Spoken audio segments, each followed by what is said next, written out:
daerah mana nih? Boleh dong di-share teman-teman dari domisili daerah mana. Dan sebelum itu teman-teman, Kak Sawo mau memperkenalkan diri dulu untuk teman-teman yang baru ikutan ya, Mobil 5 Bisnis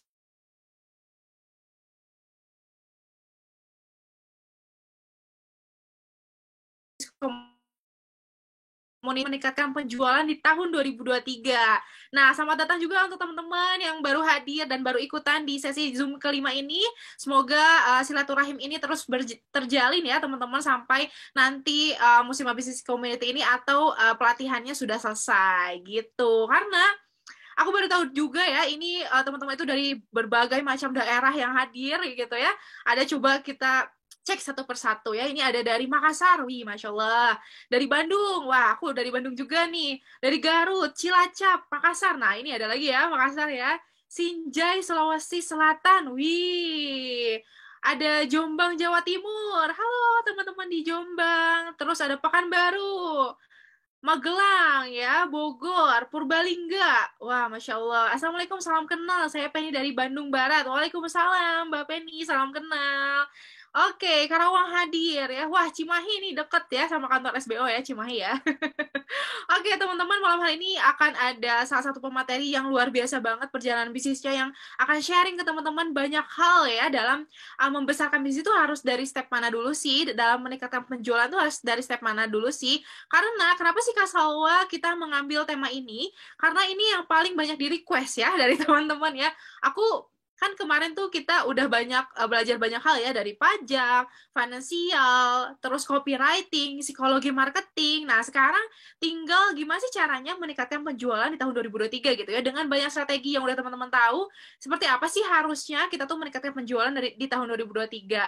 Oke, sebelum masuk ke materinya nih ya teman-teman, boleh dong teman-teman di sini yang baru gabung, boleh di-share. Halo, selamat datang teman-teman yang baru gabung ya. Karena Kak Salo tadi lihat cek-cek grup gitu ya, ternyata masih banyak nih yang pada baru ikutan gitu ya. Dan sekarang jadi sesi Zoom perdananya teman-teman. Wah, gak ada suaranya ya? Oh, aku ada. Jadi teman-teman nanti boleh Teh Anggi bantu Mbak Umu Atika ya, yang gak ada suaranya itu biasanya dari settingannya, teman-teman. Perdana Teh, wah, halo, selamat kenal Mbak Miftahus Syaadah. Masya Allah. Oke, nah teman-teman sambil kita tunggu teman-teman yang lainnya gitu ya. Aku mau tanya dulu nih ke teman-teman yang jualan, yang udah ngegas di detik-detik menjelang bulan Ramadan, siapa aja nih yang udah ngegas ngejualin produknya, boleh dong di-share teman-teman jualan produk apa dan apa sih teman-teman kendala dari bisnis teman-teman, boleh di-share. Semoga nanti bisa dibantu gitu ya, tersolusikan oleh Mbak Erta Zurahmi selaku pemateri malam hari ini. Perdana juga Teh, wah salam kenal Mbak Puji Kusriana ya, wow. Semangat terus teman-teman yang baru pertama kali hadir di sesi Zoom yang kelima ini, tapi tenang aja teman-teman bisa terus akses record materinya, dan kalau misalkan mau bertanya, boleh share di grup WhatsApp yang sudah disediakan ya, jadi teman-teman boleh bertanya apapun itu sesuai dengan materinya, atau misalkan Kak Salwa, salah-salah, kalau di MBC itu Kak Anggi ya. Oke, siap. Perdana juga nih, Alhamdulillah akhirnya bisa ikut. Alhamdulillah.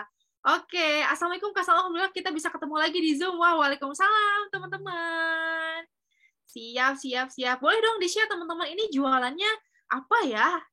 Boleh di-share. Jadi kan nanti Mbak Erita udah tahu nih, teman-teman, oh ternyata kebanyakannya jualan di fashion misalkan. Atau teman-teman jualan di kue kering gitu ya. Karena menjelang Ramadan biasanya suka pada banyak yang mulai beralih dikit gitu ya ke kue kering untuk memaksimalkan penjualannya. Fashion teh, oke. Saya jual kopi Padang dan rendang Padang. Wih. Jualan buku teh, mantap. Hadir fashion ya, berupa tas dan dompet brand lokal. Wih. Kurma dan minuman sehat. Wah, ini banyak banget ya teman-teman yang ternyata jualannya ini dari sisi skincare ada. Nah, kebetulan nih, kalau misalnya skincare nih, Mbak Rita Zurami ini jualnya di skincare juga nih, di Erizu ya teman-teman. Boleh nanti kepoin Instagramnya @eryzhu gitu. Bisa jadi nanti ilmu-ilmu yang dari Mbak Rita bisa teman-teman praktekin juga di bisnisnya teman-teman gitu. Mini gold, sport hijab, fried chicken. Wah, palu gada nih ya. Mini gold, sport hijab, fried chicken, buku. Wih, Pusingnya karena paru gada jadi bingung optimasinya gimana. Oke, gak apa-apa. Malam hari ini kita bakal belajar banyak banget sama Mbak Erita Zurahmi ya. Aku sangat berterima kasih banyak karena Mbak Erita sudah menyempatkan waktunya malam hari ini untuk hadir nyapa teman-teman di sini. Oke, buku anak ya. Jualan herbal, kurma, buku syirah Rasulullah. Masya Allah. Oke. Nah, sip. Malam teman-teman. Salam dari PMP Tenggiri Hana Palembang. Wih, salam kenal Mbak Farhana ya. Aku jadi inget beberapa bulan yang lalu ke Palembang ya. Luar biasa. Pada ramah-ramah banget orang-orangnya. Assalamualaikum, saya jualan fashion. Oke, tanpa berpanjang kata nih ya, mungkin teman-teman udah ayo dong Kak Salwa gitu ya, kita mulai aja materinya, aku udah penasaran gitu ya. Oke, kita langsung undang dulu, kita coba pin chat dulu ya ini. Assalamualaikum Mbak Erita. Waalaikumsalam warahmatullahi Masya wabarakatuh. Allah, Mbak Arita terima kasih banyak sudah meluangkan waktunya malam hari Sama-sama. ini hadir dan sharing bareng teman-teman semua. Ini teman-teman, aku kenalkan dulu nih, Mbak Rita ini CEO dari brand Erizu ya, teman-teman boleh kepoin di Instagram, di website dan lain halnya, boleh langsung kepoin aja ya, ERYZHU gitu. Nah, Mbak Rita ini salah satu materi yang sangat ditunggu-tunggu ternyata karena teman-teman tuh bingung nih di tahun 2023 ini strategi yang benar untuk meningkatkan penjualan tuh seperti apa ya Mbak Rita? Apakah dari sisi brandingnya harus seperti apa, dari sisi marketingnya harus seperti apa? Silakan Mbak Rita boleh langsung kenalan sama teman-teman dan sharing-sharing. Oke, Bismillahirrahmanirrahim. Assalamualaikum warahmatullahi wabarakatuh, teman-teman semuanya. Terima kasih Teh Salwa sudah mengundang. Terima kasih buat Mbak Muri juga. Terima kasih buat MBC yang sudah mengundang. Mudah-mudahan malam ini majelis ilmu ya buat kita semua malam ini. Mudah-mudahan ada manfaatnya. Ini langsung aja ya. Oke, saya izin share screen ya.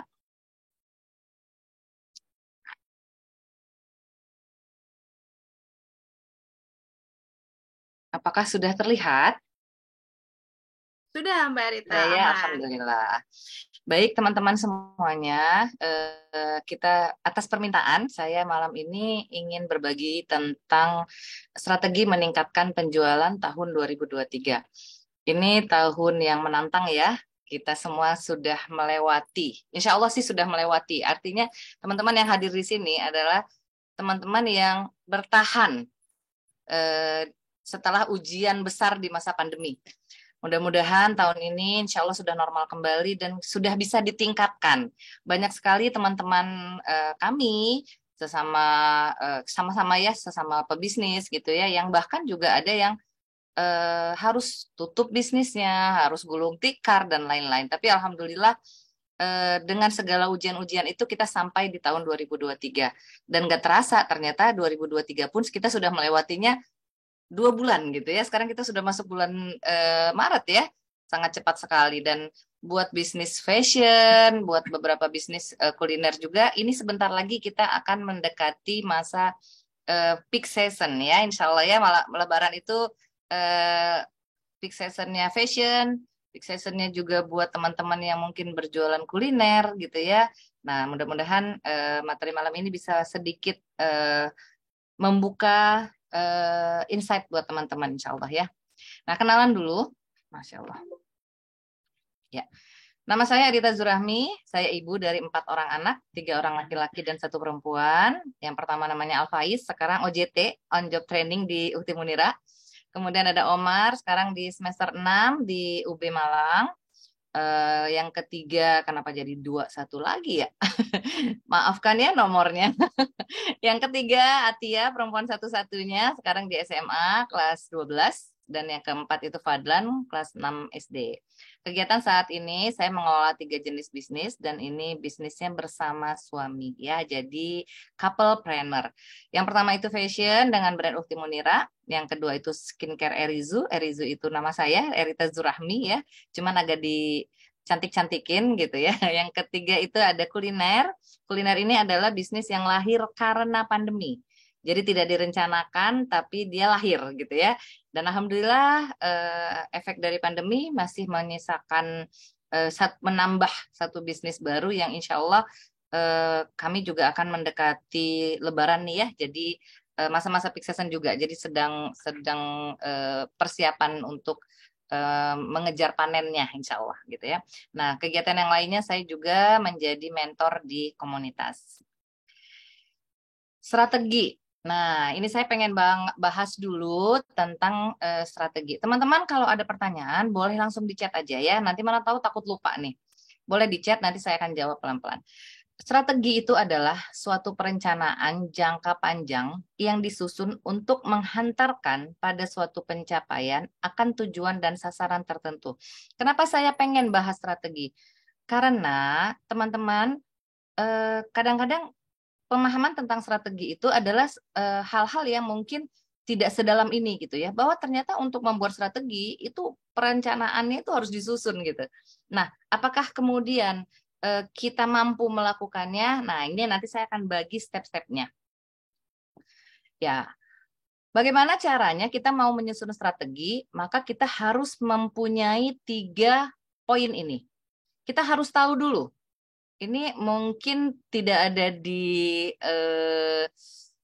teori-teori ya. Ini yang saya sampaikan sebagian besar adalah pengalaman bisnis kami. Jadi ini benar-benar ceritanya sharing pengalaman ya. Jadi untuk membuat strategi, untuk bisa menciptakan strategi, untuk bisa membuat suatu perencanaan jangka panjang, maka ada 3 hal yang harus kita siapkan. Yang pertama adalah tahu target kemana produknya harus dijual. Tadi saya sempat baca tuh ada yang bilang, aduh sepi nih, lambat proses penjualannya. Nah, nanti kita akan bahas nih ya. Kita harus tahu dulu. Lalu kemudian paham tentang apa? Paham tentang identifikasi si produknya. Yang ketiga apa? Kita punya apa? Punya rencana produksi atau pemasaran. Produksi kalau buat yang produsen ya, tapi kalau misalnya yang dia adalah penjual, maka dia harus mempunyai rencana untuk pembelian atau untuk stoknya. Dan yang pasti punya rencana pemasaran. Nah, ini 3 poin yang harus kita tahu dulu. Yang pertama tahu. Pada saat di proses poin 1 tahu ini adalah tentang pengenalan target market. Kita nggak akan pernah bisa menjual ke orang yang tepat kalau kita tidak tahu target market kita. Nah, apa itu? Target market itu adalah siapa mereka, di mana mereka, apa kebutuhan mereka, dan kapan dibutuhkan. Pertanyaan-pertanyaan ini harus dijawab. Supaya apa? Supaya kita nggak salah sasaran. Kebetulan tadi siang saya habis ngisi kuliah WA ya di grup Erizu juga. Saya mencontohkan, itu mungkin teman-teman bisa kita interaktif ya, boleh dinyalakan mic-nya atau di chat juga boleh ya. Saya mencontohkan tentang siapa pembeli ini ya, bahwa mencontohkan tentang tomat. Ada tomat yang penjualannya ada tomat curah dan kemudian ada tomat organik. Tomat curah kita anggap harganya 5.000. Tomat organik harganya 25.000, berarti 5 kali lipat. Kalau orang yang membeli tomat organik dan tomat curah sama tidak orangnya? Boleh tolong dibantu jawab teman-teman? Pembeli tomat organik, ini kita bicara dengan siapa ya? Pembeli tomat organik dengan tomat curah, ya alhamdulillah, terima kasih jawabannya. Semua jawabnya nggak ada yang sama ya? Beda semua ya? Oke, sepakat ya berarti ya? Tidak sama, sepakat. Oke. Kenapa ada orang yang mau membeli tomat harga 25.000, padahal dia tahu kalau dia beli yang curah, dia dapat 5 kilo. Kira-kira tahu nggak kenapa? Sesuai kebutuhan dan dana. Kurang tepat ya. Sehat, kualitas, perbedaan kualitas, tahu value dari tomat. Wah, alhamdulillah. Pada ngerti. Ya, karena dia tahu itu organik, mencari kualitas. Oke. Terima kasih jawabannya. Ya, jadi orangnya itu berbeda. Orangnya berbeda. Orang yang memilih tomat organik, pasti dia tahu value dari produk ini. Dia tidak mau, walaupun dia bilang itu lebih murah gitu ya, dia nggak mau beli. Tapi kalau kita salah orang, kita menjual tomat organik kepada orang yang biasanya beli tomat curah, dia akan bilang, kira-kira apa yang terjadi kalau tomat organik ini dipasarkan, saya penjual tomat organik, iya mahal, mahal, mahal, benar. Iya, benar sekali ya. Jadi salah orang maka persepsinya akan berbeda. Ini penting banget ya, penting banget. Oke, terima kasih jawabannya teman-teman semuanya. Baik, kita lanjut lagi. Saya senang sekali ini semuanya teman-teman interaktif banget ya. Jadi kita tahu ya. Oke, siapa di sini? Ya, maaf. Maaf ya. Ya, siapa? Kita udah tahu ya, kepada siapa kita membeli, kepada siapa kita menjual, itu berbeda. Kemudian kita akan berbicara tentang di mana mereka. Di mana ini berarti nanti berhubungan dengan, nah nih, kita bahas satu-satu. Siapa? Siapa yang mungkin mau membeli produk kita? Ini jelas dulu, tadi kita udah bahas. Susun detail personanya produk kita. Dari usianya, gendernya gitu ya. Ini saya berikan contoh lagi. Saya paling senang pakai contoh ini. Kalau teman-teman yang udah pernah ikut materi dengan saya, pasti udah hafal nih. Pasti kalau udah bicara tentang target market, Bumi Erita pasti akan cerita tentang mobil Toyota. Itu selalu saya bahas. Kenapa? Karena pasti teman-teman bisa tahu gitu. Bisa membandingkan dengan sangat tepat gitu. Ada satu brand mobil Toyota. Dia punya varian, ada Avanza, ada Fortuner. Di sini juga kita akan berbicara kepada siapa yang membeli produk, ya. Orang yang membeli Avanza, pada saat kemudian kita tawarin, kita sales mobil nih, kita nawarin nih, Pak, ini ada mobil Toyota loh Pak, bagus banget Pak. Harganya 3 kali lipat ya, sekitar itu ya. Nah, ini mesinnya bagus banget Pak, ini lebih bagus, ini bodinya juga besar Pak, di dalamnya juga bagus. Maka orang di Avanza akan bilang mahal, ya. Kita sepakat tadi, ini pembahasan yang sama. Tapi kita balik nih ceritanya. Kita sebagai sales mobil tadi ya, sekarang kita mau menjual ke pasarnya Fortuner. Pak, ada mobil loh Pak, mereknya sama-sama Toyota Pak. Sama-sama Toyota, tapi Bapak bisa beli dengan harga yang sangat murah, cuman sepertiganya Pak. Kira-kira dengan penawaran seperti itu, yang di pasar Fortuner akan beli nggak?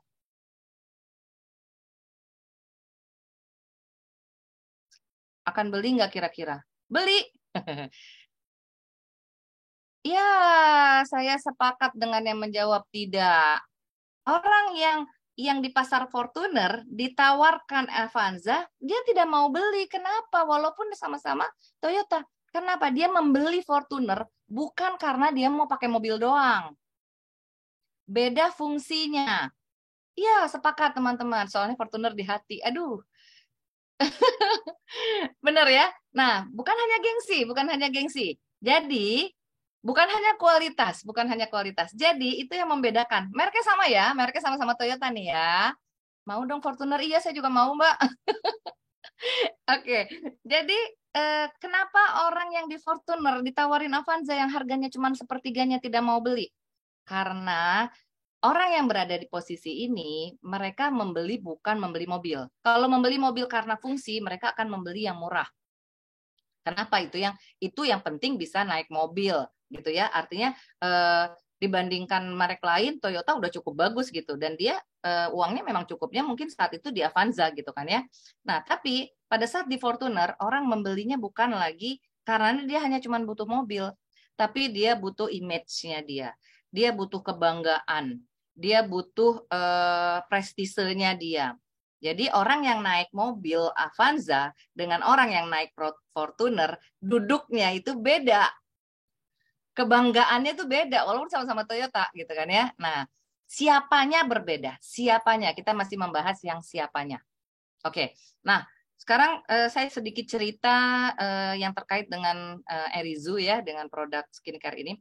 Banyak sekali, apalagi sekarang ya, banyak sekali skincare yang ada di luar sana. Apa yang membuat siapa yang beli Erizu gitu. Nah, ini juga kita butuh proses cukup lama nih. dari sekian banyak brand-brand yang sudah duluan lahir, dari sekian banyak brand-brand pabrikan besar gitu yang terkenal gitu, yang udah pakai artis segala macam. Siapa yang beli Erizu? Nah, di sini kami mencari si persona produk kami ini, dari usianya, dari gendernya. Produk ini bukan produk yang murah ya. Saya nggak mau bilang produk mahal sih ya, tapi memang bukan produk yang murah gitu. Satu paketnya isi 4 produk itu, isi 4 produk dalam satu paket itu 1,2-an gitu ya. Siapa yang mau beli gitu? Produknya masih baru, terus belum dikenal, belum banyak dikenal sih, teman-teman juga banyak yang mungkin belum tahu apa ini Erizu gitu ya. Nah, siapa yang membeli produk kita? Produk kita ini dikhususkan buat perempuan-perempuan yang, nah di sini mulai masuk ke persona. Kalau teman-teman ingat tadi tomat, ingat tadi mobil Fortuner gitu ya. Nah di Erizu ini orang yang membeli Erizu itu memang kita spesialiskan kepada muslimah yang bukan muslimah yang bermakeup gitu ya. Kenapa Erizu ini lahir? Erizu ini lahir awalnya dari keprihatinan saya pribadi sebagai pengguna awal sebelum produk ini jadi gitu ya, istilahnya baru pada saat masih sampel aja pun saya adalah pemakai pertama gitu ya. Saya diawali dari rasa prihatin bahwa banyak sekali muslimah-muslimah kita yang mereka kurang memperhatikan diri mereka, kurang memperhatikan perawatan wajah mereka. Nah, bahkan ada juga orang-orang yang muslimah yang ingin wajahnya kinclong dengan cepat, glowing dengan cepat, putih dengan cepat gitu ya. Nah, sementara di produk-produk lain orang menawarkan bisa putih, bisa glowing, kita malah bilang, jangan beli Erizu ya kalau kepengen glowing, jangan beli Erizu kalau kepengen putih. Itu berbeda kan? Nah, siapa mereka? Biasanya orang-orang yang ingin fokusnya ke kulit sehat. Karena apa? Erizu ini nutrisi. Nah, jadi dari hal itu saja sudah membedakan siapa pembelinya. Nah, ingat kembali lagi tadi si tomat organik yang harganya 5 kali lipat, si Fortuner yang harganya 3 kali lipat gitu ya. Orang yang membeli itu dia sudah tahu value-nya apa. Nah, begitu. Kemudian kita lanjut, yang kedua tadi adalah di mana. Ini berhubungan dengan demografi. Orang-orang yang membeli tomat organik adalah orang-orang yang di pedesaan atau di perkotaan. Orang yang butuh tomat organik adalah orang-orang yang di desa, di dusun, atau di kota. Ya, betul. Itu termasuk demografi ya. Jangan salah memilih tempat juga kalau jualan. Kalau kita udah tahu value-nya nih. Makanya pahami sekali produk yang kita jual. Kita harus tahu banget produk yang kita jual. Kemudian, orang-orang yang membeli Fortuner tadi, kita balik lagi. Orang-orang yang membeli Fortuner tadi, dengan yang membeli Avanza, bisa jadi kalau di kota, di desa juga dia punya Fortuner gitu ya. Tapi secara demografi, akan terlihat dengan sangat jelas gitu ya, bahwa walaupun itu mobil mahal, kita akan sering melihatnya di jalan tol, di jalan raya gitu ya. Nah, yang ada jalan tol berarti kan kota-kota besar gitu ya. Langsung udah mau tobat aja Mbak Eni Fitriani, harus dibenahi lagi. Cepet banget sadarnya, materi saya baru 1 lembar ini. Baik ya, alhamdulillah udah dapat insight ya Mbak Eni ya. Jadi demografi ini sangat menentukan. Nah, balik lagi ke Erizu tadi. Di Erizu juga sama. Demografi ini sangat menentukan. Siapa yang mau membeli Erizu dengan harga segitu adalah orang yang paham bahwa dia ingin, dia biasanya sudah misalnya dia petualang skincare yang sudah coba macam-macam, akhirnya meninggalkan hal-hal yang bagaimana gitu di wajahnya, dan dia ingin sekarang, pokoknya saya pengen kulit sehat. Itu yang terjadi di saya dulu. Waktu Erizu itu lahir, saya baru selesai operasi pengangkatan rahim 2 tahun. Jadi sudah menopause dini karena pengangkatan rahim. Nah, di saat itu usia saya belum 46 ya kalau saya nggak salah ya, sekitar 46 ya, 46-an. Nah, begitu sudah mulai pengangkatan rahim, kan hormon-hormon sudah mulai berkurang ya, otomatis tuh ya. Menopause itu kan sesuatu yang mungkin ditakutkan oleh banyak perempuan gitu ya. Nah, di situ saya mulai merasakan flek hitam banyak, kulit kering, kulit kusam gitu ya. Nah, pada saat itulah saya merasa butuh. Dan saya sudah lelah dengan ke dokter.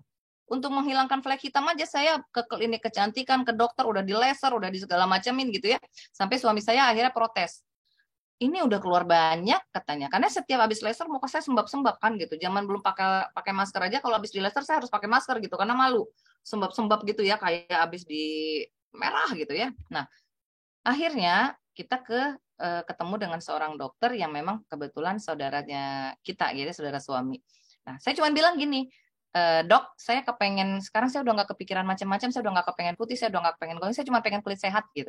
Nah, udah, akhirnya dibuatin lah, saya tadinya awalnya buat saya gitu kan ya, dibuatin lah krem yang katanya, kalau gitu kita bikin nutrisi aja ya Uni gitu, dia manggil saya Uni. Kita bikin nutrisi aja ya gitu ya. Akhirnya dibuatlah itu krem nutrisi. Nah, saya coba sebulan, kok enak ya, 2 bulan, 3 bulan, yang terasa itu memang lembut, lembab gitu ya, dan seger gitu. Dan kemudian suami saya bilang, sayang deh kalau produk sebagus ini cuma ada yang pakai gitu, kata suami saya. Akhirnya mulailah diproses, diuruslah BP POM segala macam sampailah lahir si Erizu ini gitu ya. Nah, itu kita berbicara dengan demografi, siapa orang yang butuh ini? Adalah orang-orang yang berada di lingkungan tertentu yang dia membutuhkan hal-hal yang bahwa kalau dia misalnya bergaul dengan orang banyak, dengan orang-orang yang semuanya merubah penampilannya dengan menutupi kekurangannya dengan makeup misalnya gitu ya. Saya tidak menyalahkan yang makeup ya, tapi sekali lagi ini kita berbicara tentang persona ya. Jadi di Erizu sendiri kita bahkan tagline-nya itu berani tampil tanpa bedak gitu. Kenapa? Karena pada saat kulit sudah sehat, kita nggak perlu lagi nutupin wajah kita pakai bedak. Saya nggak pakai bedak. Teman-teman yang pernah pakai Erizu juga, yang sekarang pakai Erizu juga ditantang untuk berani tampil tanpa bedak gitu. Kenapa? Sudah berani tampil dengan wajah aslinya gitu. Nah, orang-orang itu berada di mana? Itu yang juga dibahas banget bahwa jangan salah menawarkan kepada orang yang tidak butuh itu gitu. Nah, ini balik langsung ke yang ketiga, apa kebutuhannya? Ini berhubungan dengan habits, dengan attitude. Ada di mana mereka? Apa kebutuhan mereka? Gitu ya. Saya mungkin akan contohkan, tadi saya sempat baca bisnisnya teman-teman ada yang buku siroh ya, kalau saya nggak salah buku siroh. Nah, buku siroh itu, siapa yang butuh buku siroh itu? Siapa yang butuh? Oh, yang butuh adalah orang yang mau, suka membaca. Apakah di anak-anak? Sepertinya kebutuhannya memang lebih buku-buku siroh yang saya tahu mungkin seperti Muhammad Teladanku ya mungkin ya. Nah, itu kan memang anak-anak. Apakah anak-anak target marketnya? Bukan. Anak-anak bukan target marketnya karena pemilik keputusan adalah ibunya. Gitu kan? Jadi, kalau menjual buku siroh ya saya contohkan tadi Muhammad Teladanku ya. Kalau menjual buku siroh Muhammad Teladanku, maka siapa pembelinya? Ibunya. Betul, ortunya, bukan anaknya. Maka edukasinya akan berbeda. Ini produk edukasi, maka harus dengan edukasi. Di mana mereka? Apakah ibu-ibu, orang tua yang mungkin secara pendidikan dia hanya tamat SD mungkin mau membelikan anaknya buku harga jutaan? Kira-kira bagaimana? Apakah orang seperti itu akan butuh? Jarang, enggak, benar. Ini jawabannya yang benar banget gitu. Jadi siapa? Nah, gitu kan ya? Jarang, betul. Harus ibu yang merasa anaknya butuh, anaknya, dia ingin anaknya tahu ilmu-ilmu tentang agama dan dia ingin anaknya suka membaca. Setidaknya dia membacakan anaknya gitu kan ya. Nah, ini harus detail banget. Kita nggak bisa bikin strategi apapun teman-teman. Kita tidak akan pernah bisa membuat strategi untuk meningkatkan penjualan kalau kita belum sampai ke detail seperti ini. Gitu. Di mana mereka? Berarti perkotaan juga ya, kita sepakat. Minimal mungkin kelasnya kabupaten lah ya. Kecamatan mungkin sudah oke. Kecamatan mungkin ibu-ibu yang tingkat pendidikannya lebih tinggi ya. Kita tadi bicara dengan SD gitu ya. Sudah ada di kecamatan, ke kelas-kelas kecamatan. Berarti sudah bisa gitu ya. Nah, kemudian yang pasti jarang ya kalau saya rasa bapak-bapak beliin buku buat anaknya, jarang ya. Maka jelas tadi siapanya adalah ibu yang ingin anaknya mengenal siroh sejak dini, gitu ya. Benar, Mbak Lita, benar banget. Nah, berarti pasarnya ibunya. Wah, Masya Allah. Mbak Tri, mohon maaf ya kalau kata-kata saya salah. Saya mencontohkan mungkin sebagian besar. Mohon maaf saya kalau kata-kata saya salah ya. Saya yakin di desa juga banyak sarjana. Maaf banget. Bukan maksud, bukan maksud. Insya Allah mudah-mudahan tidak salah dipahami ya. Nah, lalu kemudian kita bicara sekarang tentang kapan. Kapan? Kenapa harus berbicara kapan? Karena setiap produk ada waktunya, setiap produk ada yang setiap waktu harus dibeli atau dia musiman. Contoh musiman apa? Saya suka banget kalau cerita contoh produk musiman adalah sarung. Sarung itu banyak dicari, itu Lebaran. Dan produsen-produsen sarung, walaupun ya kopiah itu juga Lebaran. Sarung ya, saya lagi bicara sarung. Nah, sarung itu dia walaupun dia bisnisnya itu bisa dianggap mungkin sekitar 2 bulan gitu ya, peak seasonnya itu berarti 1 bulan sebelum Ramadan sampai 1 bulan di bulan Ramadan gitu ya, betul Saribit juga sama. Tapi saya tahu, saya kenal seorang pemilik pabrik sarung di daerah mana itu, Jawa Barat ya. Dia produksi setahun tapi habisnya 2 bulan, kebayang nggak? Tiap tahun tiap bulan dia produksi nih. Setahun penuh dia setiap bulan produksi dan produksi selama 10 bulan. Produksi selama 10 bulan habis dalam waktu 2 bulan. Tuh. Itu terjadi. Kenapa? Karena produknya musiman dan semua orang pada saat itu cari. Masuk Sarimbit. Sarimbit 3 bulan sebelum Ramadan udah mulai tayang tuh. Open PO, open PO, open PO gitu ya. Bahkan sebelum Ramadan udah banyak yang close PO gitu kan ya. Ini yang disebut. Tapi kalau Sarimbit saya melihat sebagian besar teman-teman jarang yang stok ya.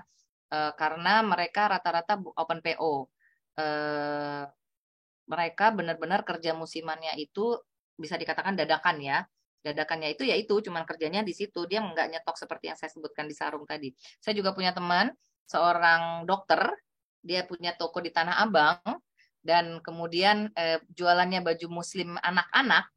Nah, dia dokter tapi dia tidak memakai dokternya, dia jualan fashion baju anak-anak, baju muslim anak-anak. Dia juga melakukan hal yang sama loh. Dia produksi 10 bulan dan itu habisnya di 2 bulan.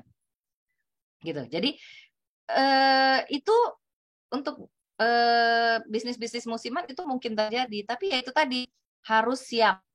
Kalau yang kayak sarung tadi berarti dia harus punya dana stok gitu ya supaya kuat nih 10 bulannya nggak jualan gitu ya. Mungkin jualan tapi nggak banyak gitu ya. Ya paling butuhnya cuma buat yang sunat kali ya atau ada sedekah atau apa gitu ya. Tapi kalau yang dicari banget memang di Ramadan. Nah, ini ya yang akan kita bahas detail.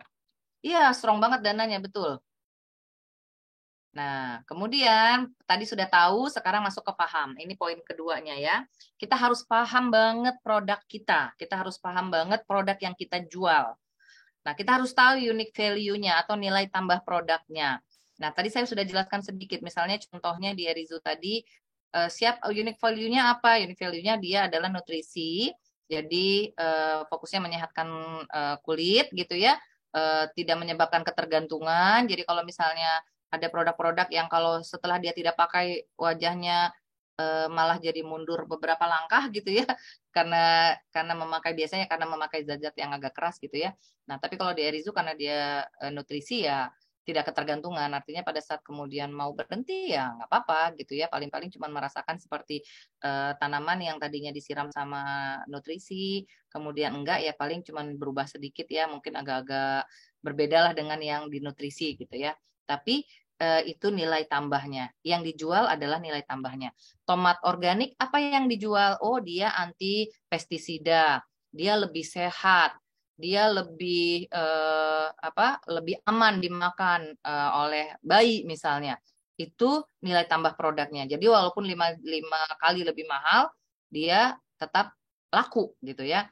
Nah, kalau kayak buku siroh tadi harga bukunya jutaan gitu ya, apa nilai tambah produknya? Oh iya, kita bacanya itu gampang karena menjelaskannya itu dengan cara yang sangat mengasihkan, dengan gambar-gambar, dengan bukunya yang dengan bukunya yang penuh eh, gambar-gambar yang buat anak-anak itu menyenangkan gitu ya, sehingga baca berapa buku pun anak-anak menikmati gitu. Nah itu nilai tambah gitu ya. Jadi temukan nilai tambah produk kalian. Nilai tambah produk itulah yang kemudian bisa kita jual.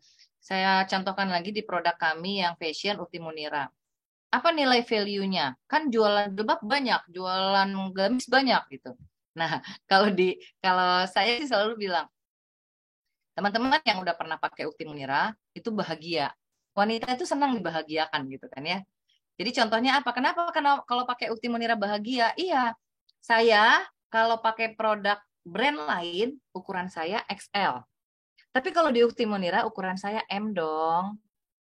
Bahagia kan? Bisa turun size tanpa diet. Nah, jadi tugas kami itu memberikan kebahagiaan kepada para perempuan-perempuan gitu. Nah, itu mungkin nilai produk gitu ya, nilai tambah. Nggak kebaca. Mungkin pakai HP ya Mbak ya? Punten. Mbak Tri mungkin pakai HP ya, jadi nggak kebaca ya. Eh, Kalau share screen saya sebenarnya normal sih ya. Yang lain bagaimana Bisa, teman-teman? Kebaca nggak? bisa Allah Kebaca ya? kebaca Oh, Mbak Erita. alhamdulillah. Mungkin karena beliau ini ya, mungkin pakai HP jadi kecil layarnya. Jadi, nah itu ya unique value. Temukan unique value produk kita. Temukan, cari tahu apa yang bisa dijual. Karena sekarang nggak bisa cuma jual produk. Nggak bisa cuma jual produk. Saya ulang lagi. Kalau jualan produk, maka kalian akan tetap dibandingkan dengan produk-produk yang lebih murah. Selesai urusannya. Jual apapun, begitu dibilang saya jualan jilbab. Oh, jualan jilbab. Berapa harganya? 200.000. Ah, ngapain? Di ITC harganya cuma 50.000. Sama bahannya gitu.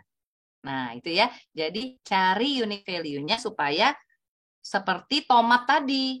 Kenapa orang mau beli dengan harga 5 kali lipat gitu ya. Nah, yang kedua, kita harus paham apa? Spesifik produknya. Jadi produk itu ada produk khusus, ada produk spesial gitu ya. Contoh-contoh produk khusus itu misalnya kayak apa ya? Sebentar.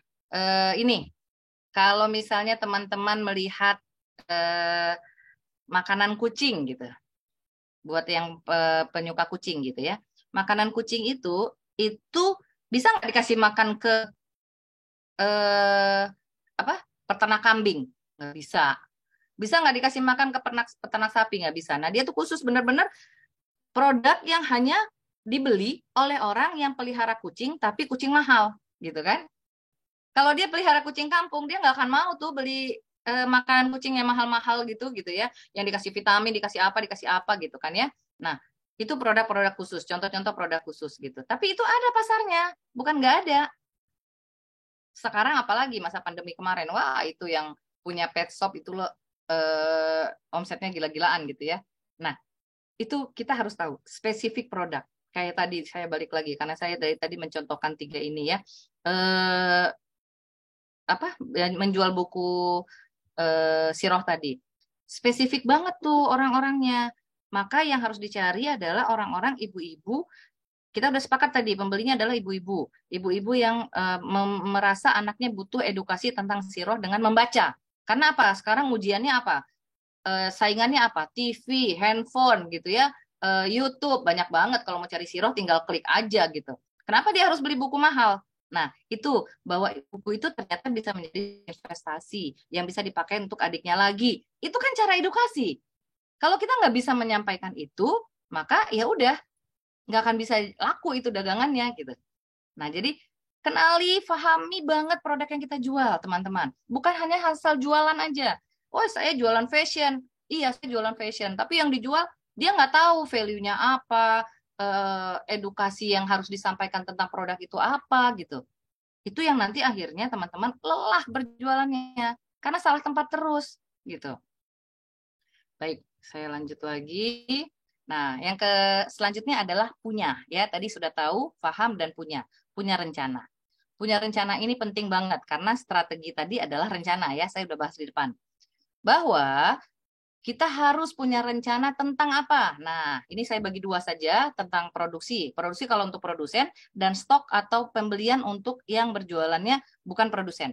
Nah, kita harus punya rencana. Rencananya apa? Oke, saya anggap saya dari seller gitu ya. Saya reseller, saya harus punya stok 10 gamis untuk 1 minggu ini. Artinya, secara otomatis dia bilang, dengan stok 10 gamis, saya harus menjual 10 ini supaya jadi uang dong. Gitu. Nah, itu yang harus dilakukan, punya rencana. Dari 10 ini, kemudian ternyata dalam proses 1 minggu, dia cuma bisa jual 7 nih misalnya. Masih ada sisa 3. Nah, pada saat dia kemudian sudah mendapatkan uang dari yang 7 piece tadi, dia punya rencana lagi. Oh, minggu depan saya harus tambah nih. Saya bisa berjualan 7, saya masih punya 3. Saya beli 10 lagi apa jadi 15 ya? Gitu. Karena dia udah ada keuntungan kan yang dari 7 itu. Nah, itu adalah rencana. Dan harus dibuat rencana. Jangan seperti air mengalir jualannya ya.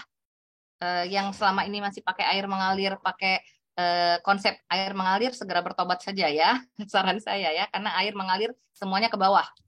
Air mengalir ke bawah. Jadi kalau nanti ngikutin air mengalir, semuanya turun ke bawah bisnisnya ya. Jangan ya. Nah, lalu yang selanjutnya apa? Punya rencana apa? Punya rencana pemasaran. Nah, di sini juga teman-teman, tidak ada bisnis yang bisa sukses tanpa pemasaran. Kalau kita produksi aja, nggak ada pemasarannya, stoknya numpuk dong. Gak bisa. Tapi kalau kita jago banget pemasaran, wah iklan terus, pemasaran segala macam dipakai, produksinya nggak jalan. Nggak naik juga omsetnya, barangnya nggak ada gitu. Udah pada ngaku nih, saya air mengalir, saya air mengalir. Oke, bertobat ya yang sudah mengaku ya. Bertobat mulai malam ini, jangan lagi seperti air mengalir ya. Oke, nah strategi pemasaran ini bisa disesuaikan teman-teman. Teman-teman misalnya berjualan pakai apa? Oh, saya di sosial media. Maka ada strategi-strategi khusus di sosial media. Di Facebook sama di IG itu beda. Berjualan di Facebook sama berjualan di IG jauh berbeda caranya. Nah, sekarang tambah lagi ada TikTok. Wah, itu beda lagi caranya. Jadi, teman-teman harus tahu banget. Kita baru bisa mengatur strategi kalau kita tahu dengan jelas di mana kita berjualan dan apa bagaimana cara berjualan di tempat situ. Misalnya menjual di Shopee atau di Marketplace misalnya di Tokopedia. Beda lagi caranya. Gitu ya. Nah, itu harus dan semuanya harus berpromosi. Tidak ada bisnis tanpa promosi. Tidak ada bisnis tanpa iklan. Jadi kalau misalnya mentang-mentang gitu ya, saya mah cuman reseller, lagi mood. Ya, lagi mood iklan. Makanya banyak yang bergantung. Omsetnya tergantung mood. Waduh. Omset tergantung mood. Jadi kalau moodnya bagus, omsetnya bagus. Kalau kalau moodnya lagi nggak bagus, lagi PMS, omsetnya ikut PMS. Nggak boleh begitu kalau bisnis gitu ya. Nah, siapkan. Kita harus punya rencana strategi pemasaran. Kita harus punya rencana promosi. Kita harus punya rencana konten-konten iklan.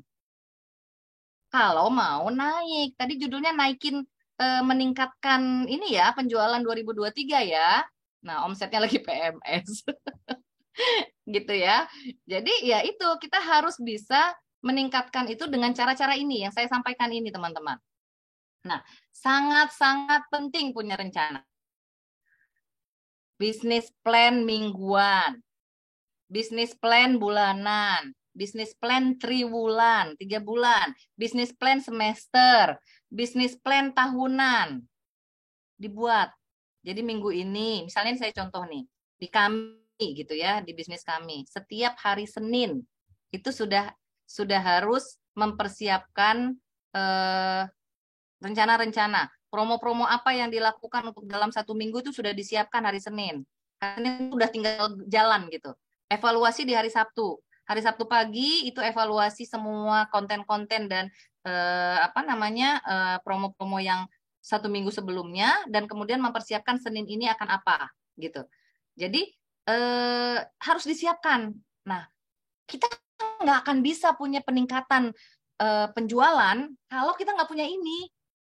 Kita nggak tahu produknya, kita nggak tahu value-nya, udah gitu nggak punya rencana, udah gitu mimpi deh naik omsetnya Duh, tepuk jidat langsung Mbak Elvanya. Iya kan? Jadi udah pada kayak lagi ini ya, lagi buka buku dosa jadinya ya. Pada ketahuan dosanya semuanya gitu ya. Nah, itu. Jadi kalau ingin meningkatkan penjualan itu ini nggak usah yang mikirin yang versi-versi rumit deh. Enggak.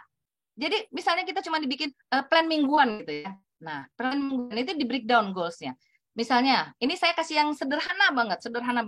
Nggak perlu yang ilmu yang harus pakai sekian SKS, nggak perlu belajar di workshop yang mahal-mahal, nggak perlu. Kalau untuk ini aja ya. Jadi misalnya saya sampaikan bisnis plan mingguan dulu.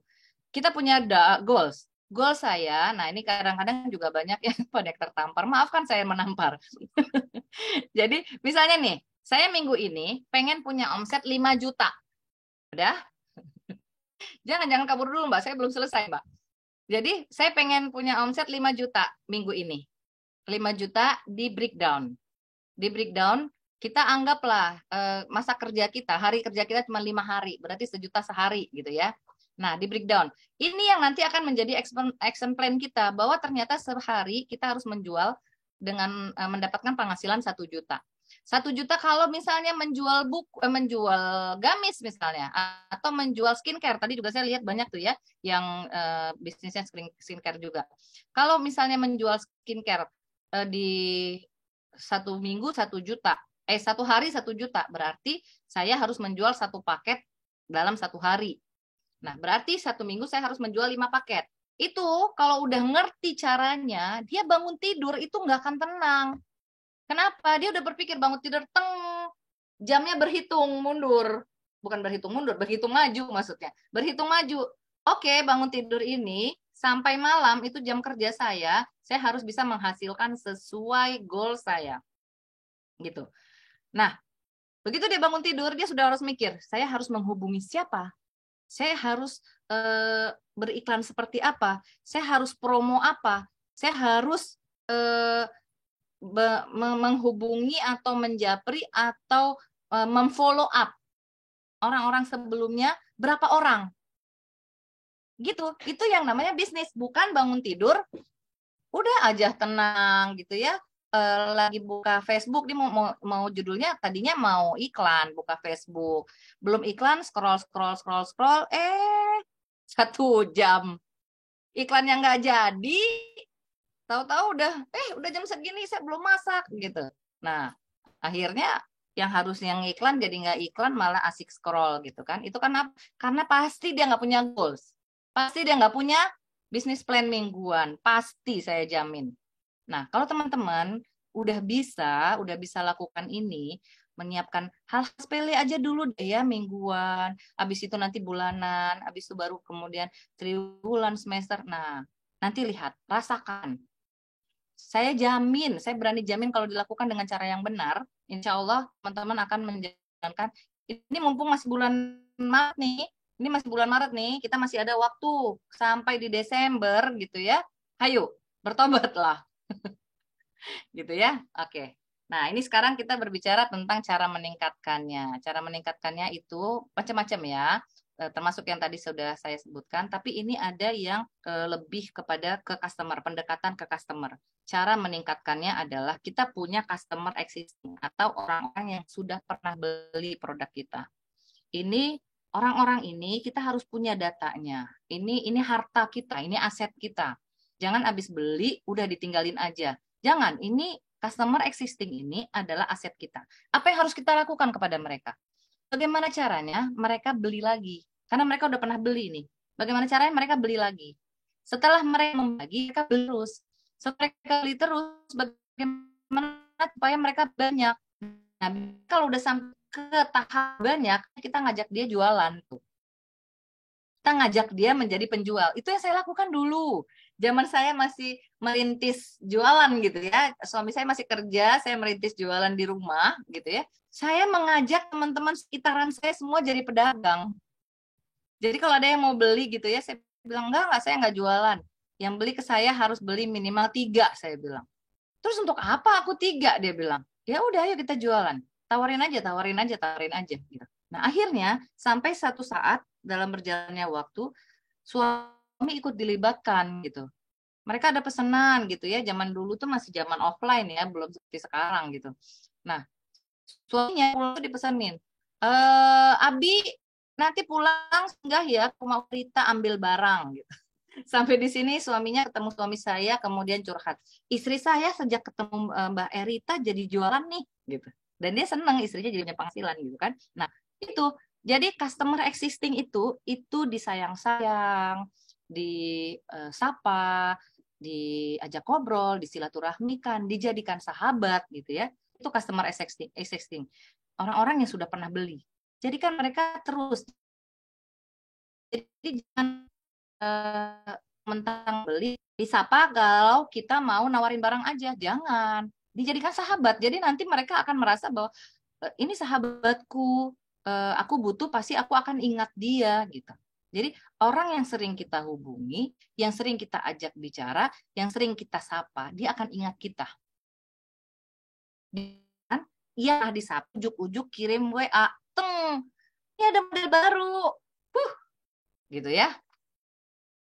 Nah, jadi teman-teman disayang-sayang, ini aset gitu. Oke. Yang selanjutnya apa? New customer. Setelah kita punya customer existing, jangan hanya berada di sana. Hampir sebagian besar orang-orang yang awalnya dia penjualannya bagus banget, tapi kemudian dia tidak meningkatkan mencari new customer, dia mentok. Ini banyak terjadi di bisnis, termasuk bisnis kami gitu ya. Karena lingkarannya, circle-nya semua sudah beli lagi juga, akhirnya dia mentok. Dan dia tidak berusaha mencari new customer. Nah, biasanya udah kayak gitu, ini nih bisnis saya mentok gitu. Ya, yang tadi saya sempat baca ada tulisan bisnisnya sudah mentok. Silakan. Berarti yang Anda lakukan harus mencari new customer. Bagaimana caranya? Meluaskan pembeli di pasar yang ada. Jadi, pasarnya pasar yang sama, tapi mencari orang-orang yang belum pernah beli. Nah, itu mulai dicari. Lingkarannya diperbesar. Sama ini yang beli teman, maka sekarang yang beli harus temennya temen. Kalau selama ini yang beli adalah tetangga RT, maka sekarang bagaimana caranya? Tetangganya diluaskan menjadi tetangga kelurahan gitu ya. Dia tetap di pasar yang ada, tapi diperluas. Kemudian menjual di pasar yang berbeda. Nah, kalau di pasar cuma jualan di Facebook aja, mentok tuh di Facebook, udah sampai semua teman-temannya itu udah jualan dan udah pernah beli misalnya ya. Maka dia harus mencoba yang berbeda. Apa? Marketplace. Itu berbeda. Maka cobalah supaya dia mendapatkan customer baru. Atau kalau dia sekarang lagi zamannya TikTok, ya udah dia coba di TikTok. Pelajari TikToknya gitu ya. Kadang-kadang ya banyak banget cerita. Saya lagi belajar TikTok, tapi kenapa saya yang jadi korban TikTok nih? Nah, ada lagi yang mau ngaku nggak? Dia lagi belajar TikTok gitu, rajin nonton TikTok, tapi tahu-tahu datang paket TikTok gitu. Bukannya nyari duit di TikTok, jadi ngabisin duit di TikTok gitu, karena dia jadi kena racun gitu ya. Saya juga kalau itu ngaku juga. Nah, itu ya. Jadi menjual di pasar yang berbeda. Kemudian menjual di media yang berbeda. Nah, ini cara meningkatkan, mencari orang-orang baru supaya mendapatkan pembeli-pembeli baru. Gitu ya. Selanjutnya nah, karena tadi kita sudah berusaha meningkatkan penjualan, kita hanya berbicara tentang penjualan saja, jangan cuma omset saja. Omset itu PHP ya. Jadi jangan berfokus pada omset. Karena omset itu masih ada HPP di situ, masih ada modal yang lebih besar daripada untungnya gitu ya. Jadi jangan oh omset saya 5 juta gitu. Padahal dari 5 juta itu mungkin untungnya cuma 10%. Nah, jadi sekarang fokusnya adalah meningkatkan profit. Bagaimana cara meningkatkan profit? 3 hal ini lakukan. Turunkan harga pokok kalau bisa. Kalau bisa ya, turunkan harga pokok. Artinya apa? Ada efisiensi di produksi atau ada efisiensi di proses pembelian. Kalau selama ini belanjanya mau kulakan ke Tanah Abang naiknya Grab, supaya turun nih harga HPP-nya, mulai naik kereta misalnya. Kalau dulu waktu belanja kulakan makannya di restoran, nah ini mulai bawa bekal. Misalnya ini masalah cara-cara sederhananya ya. Nah, jadi sehingga harga modalnya itu bisa diturunkan gitu. Nah, kemudian untuk meningkatkan profit apalagi? Efisiensi biaya. Nah, biaya ini bisa biaya operasional ya, yang apa namanya? Biaya yang memang setiap bulan keluar gitu ya. Kalau misalnya punya toko misalnya eh, penghematan listrik, kemudian penghematan BBM-nya, kemudian daripada ngisi-ngisi kuota di HP mungkin lebih murah kalau pakai WiFi misalnya ya. Nah, itu efisiensi. Dengan efisiensi biaya, maka nanti profit juga akan meningkat. Yang ketiga adalah menaikkan jumlah penjualan atau menaikkan harga produk. Nah, ini dua hal juga yang bisa dilakukan. Supaya apa? Supaya profitnya naik. Kalau selama ini harga produknya di 100.000 gitu ya, ternyata karena ingin meningkatkan profit dan dilihat kondisinya juga produknya bagus gitu, mulai dinaikkan. Oh, saya coba di harga di 120, bisa nggak ya? Tapi kemudian diperbaiki kemasannya misalnya, tampilan produknya misalnya gitu ya, sehingga pada saat orang menerima produknya dia tahu, oh iya, ini memang produknya sesuai dengan harganya gitu. Dari itu baru kita bisa meningkatkan profit gitu. Nah, bisnis itu komitmen, teman-teman. Bisnis itu komitmen. Jadi, kalau kamu sekarang masih berada di tempat yang sama, maka kamu hanya perlu mengubah komitmen. Kamu hanya perlu komitmen baru.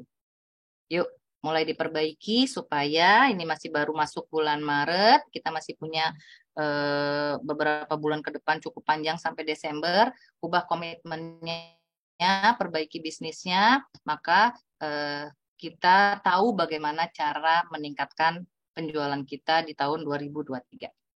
Terima kasih, mudah-mudahan bermanfaat, mudah-mudahan memberikan insight baru. Apabila ada, aduh, mati. Aduh, sempat nge-lag ya. Iya, Oke. sedikit tadi Mbak Rita. Iya, dan layar saya juga sempat mati. Baik, mungkin itu dari saya. Silakan kembali lagi ke Teh Sawa ya. Oke, Masya Allah luar biasa. Ini banyak mama di sini yang ternyata ketampar nih. Mbak Rita, karena tadi seperti yang Mbak Rita bilang itu kebongkar nih dosa-dosanya gitu ya.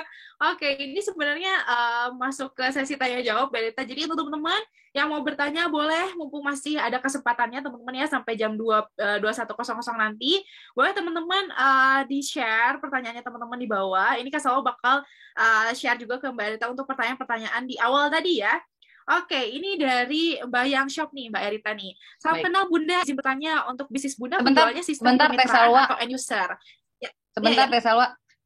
Saya nanti akan berikan door prize 5 lip matte Erizu. Nanti Teh Salwa yang pilih pertanyaan terbaik ya. Siap, Oke. oke. Siap. Wah, Masya Allah ini Silakan. teman-teman dapat hadiah nih dari Mbak Rita. Luar biasa. Nyobain ya produk Erizu ya, Masya Ya. Allah.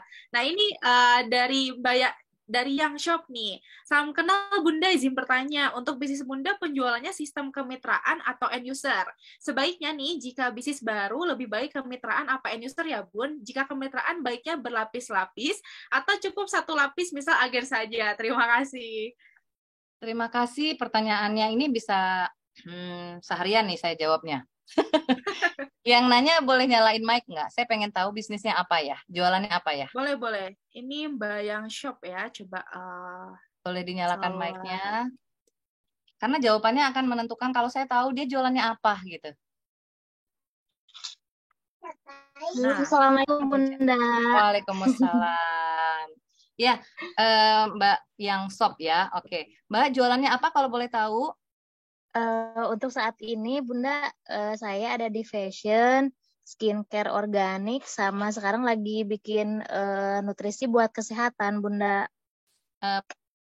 Produsen ya berarti? Eh, Kerjasama sih Bunda sama vendor gitu. Cuma saya jadi distributornya tapi kayak brand saya gitu Bunda. Oh, baik. Nah, selama Ya. ini penjualannya coba dipilih satu dulu deh yang kita bahas ya. Mau yang dibahas apa Oke, nih? Yang boleh. fashionnya, yang skincare-nya, atau yang nutrisinya? Yang nutrisinya aja Bunda, yang Oke, mau yuk. launching aja. Oke, kita bahas nutrisinya. Nah, oh ini belum launching ya? Belum Bunda, baru mau. Mau launching, oke.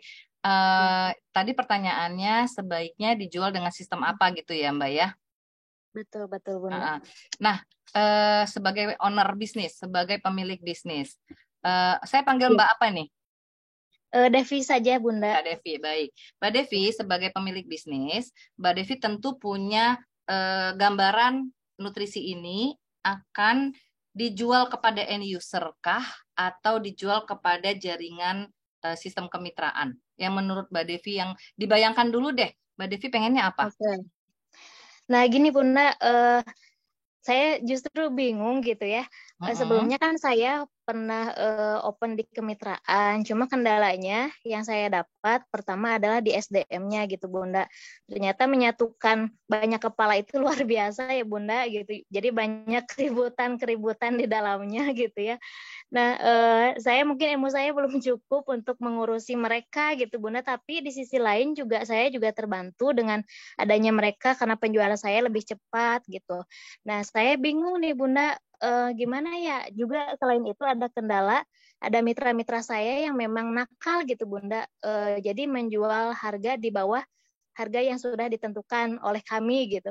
Nah, sedangkan kan jaringan yang di luar sana tidak bisa saya jangkau sepenuhnya ya Bunda gitu. Jadi saya bingung ini mitra laporan Teteh kenapa ini ada yang jual di bawah harga? Aduh, sedangkan apalagi kalau di marketplace kita susah cari orangnya gitu. Siapa ini yang jual harga dibanting-banting gitu, Bun? Nah, saya bingung sekarang apa saya end user aja atau kemitraan ya gitu. Jadi sudah. benar-benar dalam gitu, Bun. Siap, Iya. siap. Saya udah paham. Baik. Terima kasih Mbak Devi. Oke. Iya, Mudah-mudahan betul. ini bisa menjadi jawaban buat teman-teman juga yang mengalami permasalahan yang sama dengan Mbak Devi ya. Oke. Dari ceritanya Mbak Devi sebenarnya kita sudah punya gambaran gitu ya. Ada orang yang kelihatannya sukses dia dengan penjualan jaringan atau kemitraan. Ada orang yang kelihatannya sukses dengan produk yang dia jualan langsung ke end user. Sebenarnya sukses yang kita lihat itu karena kita nggak tahu aja perjuangannya mereka gitu. Dua-duanya ini sama-sama sulitnya. Nah, tinggal kitanya nih. Misalnya saya sama suami. Dari awal dari awal bikin brand, kita sudah punya cita-cita yang sama. Jadi brand pertama kami itu Ukti Munira ya di fashion. Kami punya cita-cita yang sama. Dari awal sekali belum punya modal besar, baru membuat 100 baju. Membuat 100 baju itu pun bukan dengan modal kami, tapi dengan modal teman gitu ya. Jadi dia yang produksi sama, tapi mungkin seperti Mbak Devi tadi, teman yang produksi, kami yang menjualkan gitu. Kami udah punya mimpi yang besar gitu. Kami ingin penjualan ini menjadi brand ini menjadi brand nasional. Maka produknya belum dijual, kami sudah melakukan iklan di majalah Umi. Nah, kebayang umurnya tahun berapa itu ya, masih ngiklan di majalah Umi gitu ya. Yang anak-anak muda mah nggak kenal kali ya, udah nggak ngelihat lagi majalah Umi itu. Nah, itu tahun 2009 ya. 2008 tuh ya pertama sekali. Itu karena sudah niatnya untuk nasional, maka sebelum produknya dijual pun kami sudah langsung iklan di majalah nasional, majalah Umi. Saat itu iklan di sana 7 juta kalau saya nggak salah itu untuk satu lembar. Kami hanya mampu di setengah lembar. Jadi hanya di setengah halaman waktu itu. Pertama sekali iklan Ukti Munira waktu itu. Namanya masih Ukti saja, belum ada Munira, belum lahir Muniranya. Nah, itu karena kami tahu kemampuan kami tidak bisa menjual ke end user, maka kami mencari agen. Nah, benar sekali pada saat mencari agen, memang yang dilakukan adalah mencari orang-orang yang mau dan bisa berkomitmen terhadap produk kita. Dulu itu untuk menjadi agen, kalau saya nggak salah mungkin sekitar 500.000 ya daftar jadi agen gitu ya. Nah, begitu sudah menjadi agen, berkumpul, yang dilakukan adalah saya mengumpulkan mereka. Zamannya belum ada zaman, kayaknya saya nggak salah masih SMS deh ya, zaman itu masih SMS. Nah, itu yang dilakukan adalah bagaimana meyakinkan agen bahwa dia untung menjual produk kita. Mereka pasti baru mau bergabung menjadi agen kalau mereka yakin menguntungkan. Ini bisnis, nggak ada ceritanya sosial. Kalau nggak untung dia nggak mau jualan. Jadi nonsen kalau saya bilang mustahil ada reseller setia gitu ya. Kalau kenapa? Karena dia hanya setia kepada keuntungan. Kalau dia udah nggak untung dia tinggalin kok, gitu ya. Walaupun ada beberapa yang masih karena mungkin sahabat, saudara, dia tetap bertahan gitu ya. Tapi hampir sebagian besar itu semua reseller ya namanya dunia bisnis, maka dia harus mencari keuntungan di sini. Nggak mungkin orang bisnis nggak mau cari untung. Nah, kalau kita memilih jalan jaringan, maka memang yang dilakukan adalah pembinaan tanpa henti, Mbak Devi. Pembinaan tanpa henti dan membuat mereka itu mendapatkan manfaat dari kita.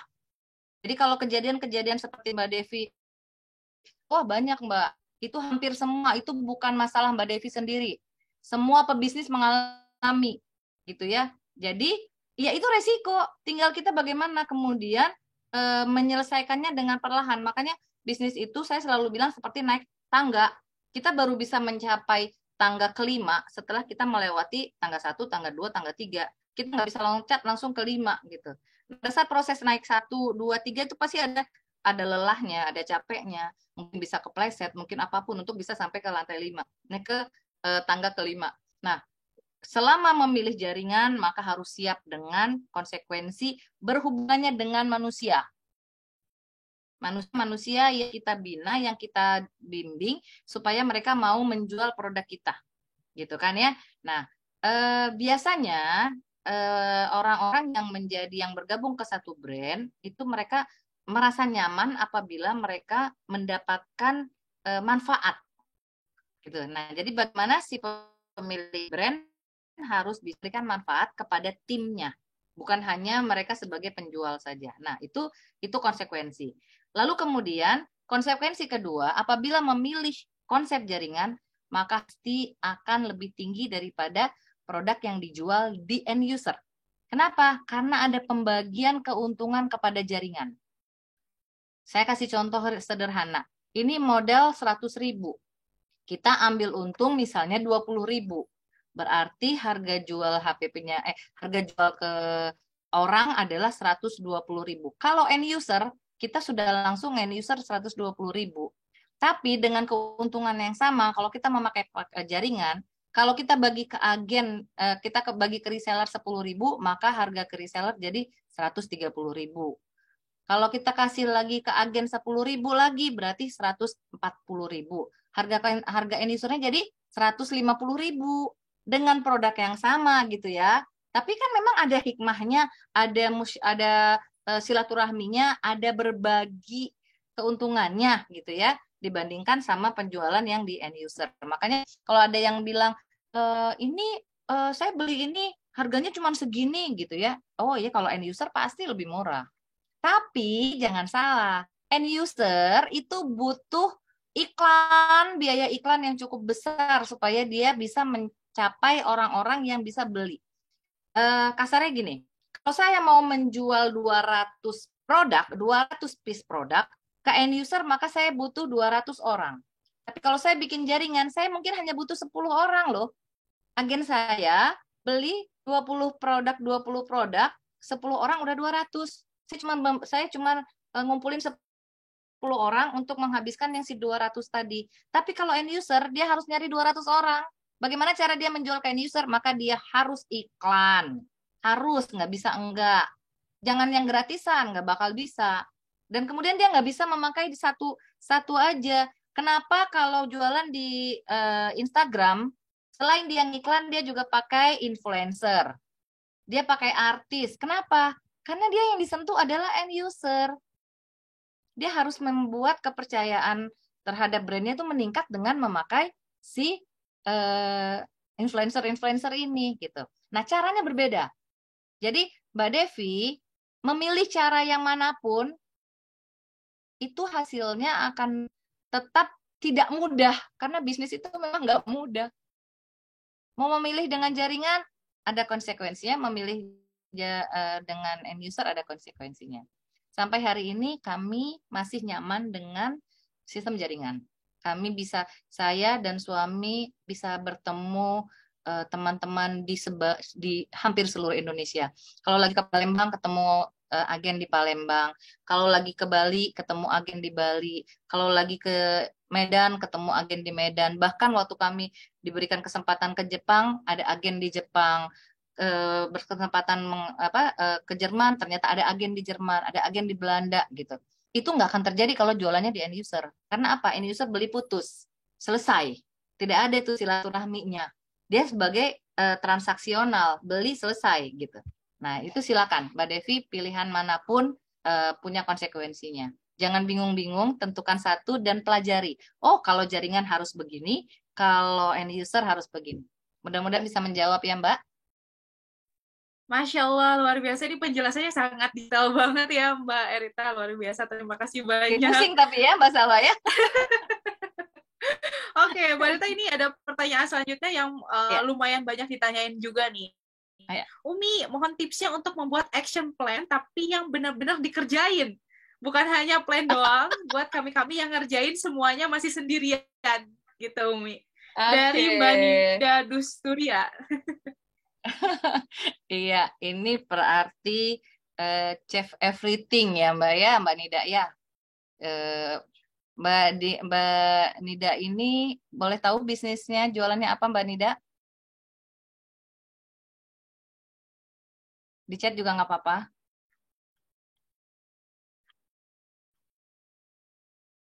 Oh, mungkin nggak bisa ya mic-nya. Oke, jadi gini, kenapa saya harus selalu nanya bisnisnya apa? Karena nanti pembahasannya akan ke sana gitu ya.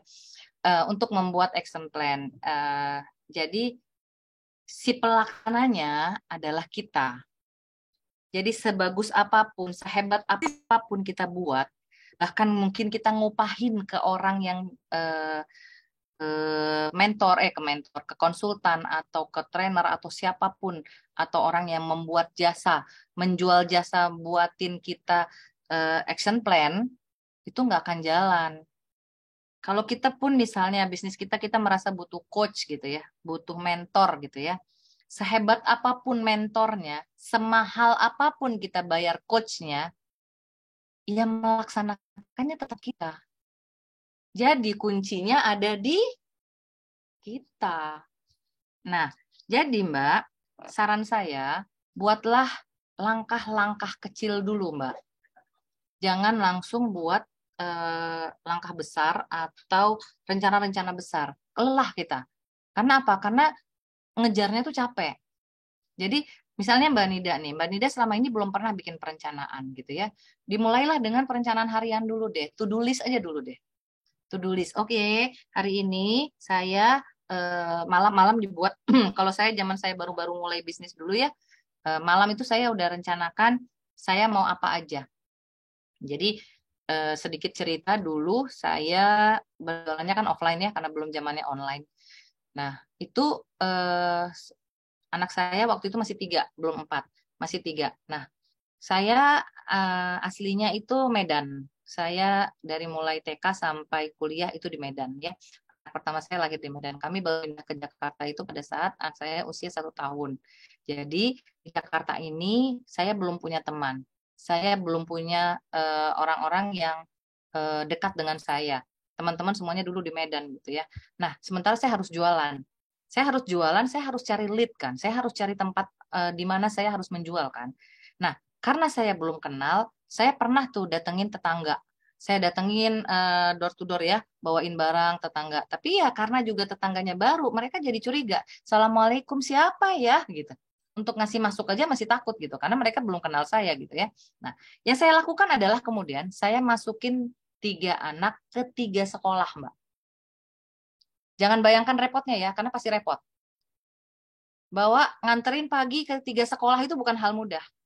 Gitu ya, disiapin dulu naik motor, masih naik motoran ya, itu anak di bonceng 3, 1 di depan 2 di belakang, anterin satu sekolah. Kenapa? Saya harus cari lead, saya harus cari orang yang mau beli produk saya harus cari kenalan sebanyak-banyaknya. Nggak cukup cuma nyokolahin anak 3 di sekolah di 3 sekolah, saya harus jadi korlas atau parentingnya atau apa ya istilahnya ya, korlas ya. Saya harus ikut di aktivitas korlasnya. Supaya apa? Supaya semakin banyak yang kenal sama saya. Saya ikut organisasi sekolahnya. saya rapat, saya ikut acara, kegiatan segala macam, supaya banyak yang kenal saya. Gitu. Itu perencanaan saya tulis setiap pagi. Saya tulis setiap pagi saya mau ngapain. Jadi misalnya pagi ini, besok tuh saya udah siapin saya pagi ini akan selain kerjaan rumah tangga ya, karena waktu itu juga saya belum mampu bayar pembantu. Jadi 3 anak tanpa pembantu waktu itu ya, dan suami masih kerja. Jadi nggak bisa berharap juga suami bantuin karena suami masih jadi karyawan waktu itu. Nah yang saya lakukan adalah saya merencanakan. Saya punya goals. Hari ini saya harus laku 2 baju. Saya jualan baju dari awal ya. Saya harus laku 2 baju nih sehari. Target saya 2 baju aja sehari. Maka saya akan berusaha bagaimana caranya ngobrol sama orang, ketemu sama orang, nawarin sama orang. Pokoknya targetnya cuma 2 baju sehari. Apakah tercapai setiap hari? Enggak mungkin tercapai setiap hari. Tapi targetnya udah jelas. Dan saya rencanakan, dan saya catat. Saya nawarin siapa yang hari ini saya ajak ngobrol, siapa yang bilang nanti nunggu gajian tuh saya catat. Nanti pas gajian saya tagih. Mbak udah gajian kan gitu. Tapi dicatat. Kalau nggak bisa di follow up kan. Kita kalau nggak nyatet nggak bisa di follow up gitu. Nah, itu to-do list harian saya dulu. Jadi begitu sudah mulai melakukan to-do list harian, kita baru berlatih untuk to-do listnya mingguan. Baru nanti jadi action plan mingguan. Oh iya, sekarang karena udah terbiasa dengan to-do list itu, udah terbiasa mentarget diri sendiri, maka kemudian baru bisa dibuat. Itu simple-simple aja. Misalnya nih sekarang kita jualannya di sosmed gitu ya. Simple-simple aja. Pagi upload status atau upload iklan di 3 sosial media misalnya. Kita punya perencanaan. Kita iklan di 5 waktu. Kalau saya sih ngajarin tim-tim saya tuh bilangnya, ini ada Mbak Dini di sini ya. Udah pengalaman ya Mbak Dini ya, dimarahin-marahin saya ya Mbak Dini. Itu 5 waktu sehari iklannya. Ikutin waktu sholat biar gampang. Ikutin waktu sholat. Oh ya pagi, habis subuh tuh udah mulai anak-anak pergi sekolah misalnya ya, pokoknya ngikutin, nggak bisa subuh di duhanya gitu ya. Habis itu nanti habis duhur, habis itu habis asar, habis itu habis maghrib, habis itu habis isya. Nah itu direncanakan, jadi to-do list juga. Udah, itu baru iklan doang, baru posting doang. Nah kemudian perencanaan apa lagi, actionnya apa lagi setelah iklan, setelah posting. Oh saya harus bersilaturahmi dengan 10 orang sehari. Gitu ya Mbak Dini ya. 10 orang per hari harus dihubungin. Nanti yang nolak siapa, yang nggak jawab siapa, yang harus di follow up siapa, itu dicatat untuk di follow up hari berikutnya. Sesimpel itu sebenarnya. Kemudian, apalagi yang bisa kita lakukan untuk bisnis? Jadi, walaupun kita ibu rumah tangga, tetap ada jam-jam kerjanya. Jam kerja itulah yang saya bilang tadi, kita sebenarnya cuma ngambil waktu sedikit-sedikit ya. Nanti misalnya setiap pagi, jam 9 pagi, anak-anak pergi sekolah, jam 9 pagi duduk di depan laptop atau duduk di depan HP, kerjakan tuh. Apa yang bisa dikerjakan? Komenin status orang, lihat status WA, siapa yang bisa dikomen, bikin status WA atau apapun 1 jam. Nah 1 jam itu berarti kita sudah bekerja tuh. Udah selesai, tinggalkan. Nanti habis zuhur misalnya mulai kerja lagi, nggak usah di 1 jam. Waktunya mungkin cuma 30 menit. Tapi disiplin, komitmen. Pada senyum deh.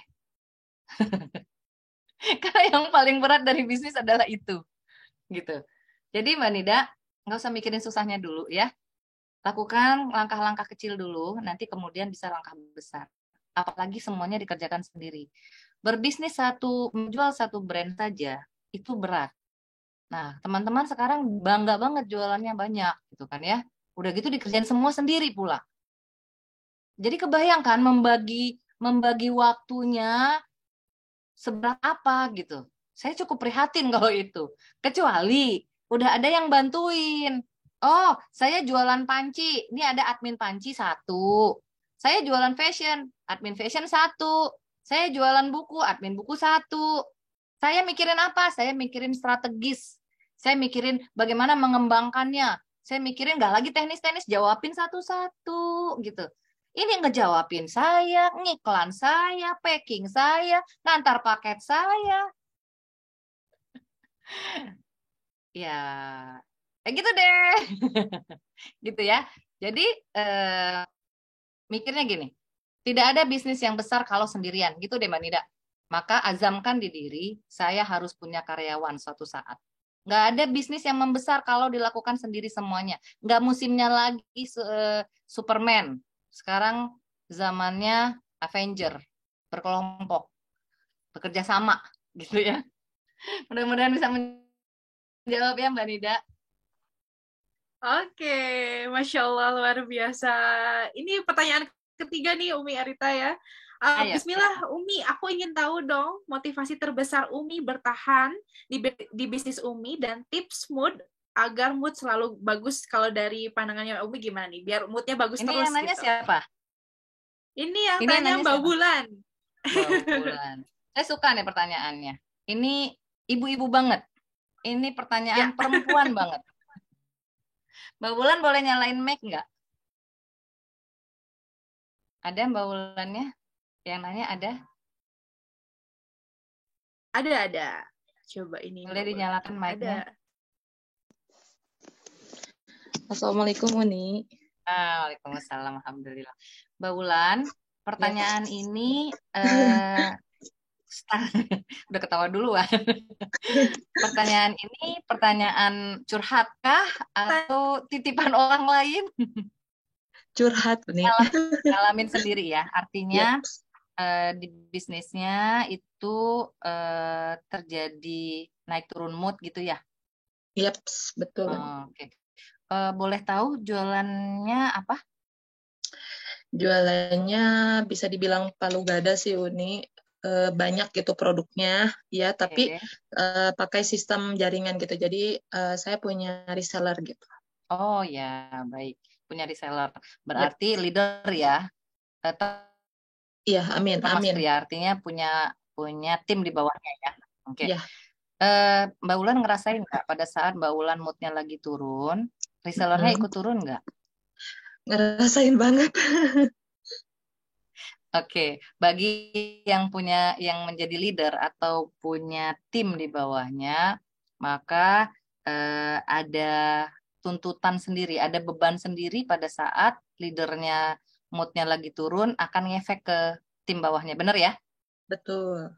Oke, baik. Bismillah, mudah-mudahan saya bisa menjawab. Terima kasih Mbak Ulan. Ya, ini dialami banyak orang, jadi Mbak Ulan bukan satu-satunya yang alami, terutama perempuan ya. Nah, kalau ditanya ke saya, apa tips saya gitu ya. Jadi saya dan suami itu punya mimpi besar. Nah, mimpi besar kami masih terus bersemangat di usia yang sudah tidak muda lagi. Kalau dikasih Allah umur, tahun depan insya Allah saya sudah kepala 50 tahun. Ya, jadi dimulai bisnis kami sebenarnya cukup terlambat. Bukan di masa kami masih muda, masih energi, enggak. Kami sudah punya anak 3 baru mulai bisnis, artinya usia juga sudah tidak muda juga gitu ya. Tapi saya belajar sekali bagaimana mengendalikan mood itu pada saat saya mulai punya karyawan.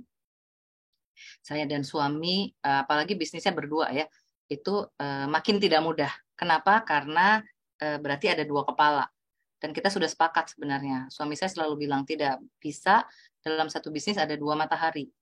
Gitu kan? Maka harus tetap pemimpin satu. Nah, itu disepakati dulu kalau sama suami istri ya. Nah, kemudian yang membuat mood itu akhirnya saya bisa mengalahkan mood adalah pada saat saya sudah mulai punya karyawan.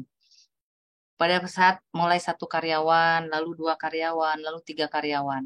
Dan kemudian ada lagi yang lebih membuat mood saya harus di nomor 3, 4, 5 kan adalah pada saat saya juga punya agen, distributor, reseller gitu ya, jaringan saya gitu. Karena itu terasa banget pada saat saya down, ke bawahnya berasa. Itu kayak ada energi yang turun gitu. Jadi sebenarnya kalau saya bilang sih itu apa yang kita pikirkan itu yang terjadi gitu ya. Karena Allah kan bilang aku sesuai prasangka hambaku gitu. Jadi pada saat saya misalnya, saya lagi moodnya lagi nggak baik nih, saya langsung merasa tidak bersemangat gitu ya. Nah, rasa tidak semangat saya itu kayak turun gitu. Mereka juga ikut ngerasain gitu. Nah, pada saat saya sudah Artinya mood saya bisa diperbaiki pada saat saya sudah tidak sendiri, kan gitu ya Mbak Ulan ya. Artinya saya sudah mulai punya tanggung jawab. Nah, itu terasa banget. Makanya kalau teman-teman bisnisnya masih sendiri, bagaimana caranya dinaikkan terus dinaikkan terus level bisnisnya supaya nanti punya karyawan, punya tim gitu ya. Nah, di saat kita sudah bisnis itu bukan untuk diri kita sendiri, maka mood itu bisa disetir. Kalau bisnis kita hanya untuk diri kita sendiri, oh ya udah, ini untuk aku, uang ini segini cukup kok. Aku ada uang dari suami. Kalau aku lagi nggak mood itu, nggak ada penghasilan hari ini, nggak apa-apa kok. Udah selesai. Karena apa? Bisnisnya hanya untuk dirinya sendiri. Tapi begitu dia sudah punya karyawan, dia harus bayar gaji karyawan. Begitu dia punya tim, dia harus memikirkan timnya ini, semangat timnya. Dan lagi, mimpi besar juga harus disiapkan. Kalau sekarang kita hanya mampu sedekah 100.000 satu bulan, maka kita harus punya mimpi bisa sedekah 1 juta satu bulan. Bertahap ya. Pada saat kita sudah punya mimpi bersedekah 1 juta satu bulan, apakah mood itu bisa menguasai kita? Harusnya enggak. Karena kita pengen sedekah lebih besar lagi. Kalau nggak punya duit, nggak bisa sedekah. Maka kita akan bersemangat lagi. Masa iya sih nggak kepengen nyenengin anak-anak dengan uang yang kita cari? Masa iya sih nggak kepengen ngasih ibu kita, bapak kita uang dari kita bukan minta sama suami? Masa iya sih kita nggak kepengen umroh dari uang kita? Masa iya sih kita nggak kepengen umrohin orang tua kita dari uang kita? Kalau itu yang ada di pikiran kita, moodnya masih diturutin nggak? Harusnya enggak. Jauhin tuh. Mood yang ngajak malas tuh usir. Enggak. Saya mau umroh. Sana pergi. Saya mau umrohin mama saya mau umrohin papa saya. Jauh-jauh moodnya. Karena apa? Karena kita bisnis bukan untuk kita lagi. Kalau cuma untuk perut kita, cuma kepengen beli baju doang, saya jualan baju biar saya bisa sering ganti baju. Gitu kan? Udah, kalau kayak gitu pasti mood itu menguasai. Makanya itu terjadi, mood bagus, omset bagus, mood turun, omset turun. Nah, berarti semuanya dari kita. Ya, yuk tarik nafas. Lepaskan. Ya, kita yang bisa mengendalikannya. Cuman kita, nggak ada orang lain. Kalau orang bodoh, obatnya belajar. Kalau orang malas, nggak ada obatnya. Kalau orang mengandalkan mood, itu juga nggak ada obatnya, karena semuanya dari dalam diri. Kita yang menguasai, jangan kita yang dikuasai. Jadi Mbak, kalau ditanya kenapa saya masih punya mimpi banyak banget, masih banyak negara yang belum saya kunjungin. Saya masih belum bisa, sampai hari ini saya belum bisa umroh sekeluarga. Belum ada waktunya, belum ada kesempatannya juga. Itu masih jadi mimpi saya. Sampai hari ini saya masih punya mimpi bisa umroh sekeluarga. Alhamdulillah sampai hari ini masih bisa ngerasain dikasih kemudahan sama Allah setiap tahun bisa umroh. Tapi belum pernah yang sekeluarga rame-rame gitu. Jadi kalau misalnya rezekinya, oh iya tahun ini satu anak dibawa, gantian satu anak dibawa gitu ya. Tapi saya belum, sampai hari ini belum ngerasain tuh umroh sekeluarga bawa anak-anak gitu. Saya masih punya mimpi itu. Saya masih pengen keliling dunia. Saya masih punya list banyak nih negara di Indonesia juga, daerah-daerah di Indonesia yang juga saya belum datengin. Saya masih kepengen punya anak yatim, saya kepengen punya pesantren, saya kepengen, banyak banget kepengennya.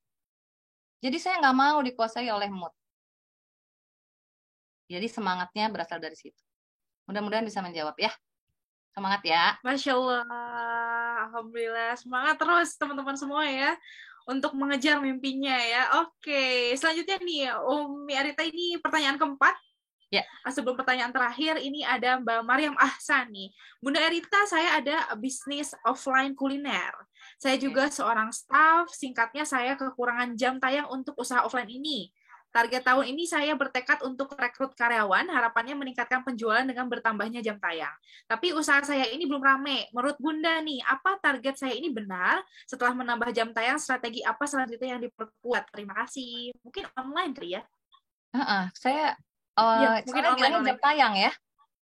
Iya, online mungkin ini Mbak. Online mungkin coba ya, kita bisnis. undang ya. Mbak Mariam ya. Oh, ini ada Mbak Mariam.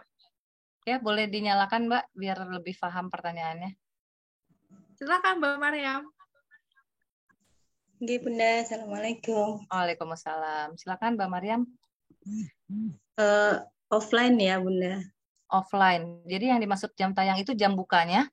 Ya, jam bukanya. Oh, gitu. Oke. Boleh tahu kulinernya apa? Macam-macam.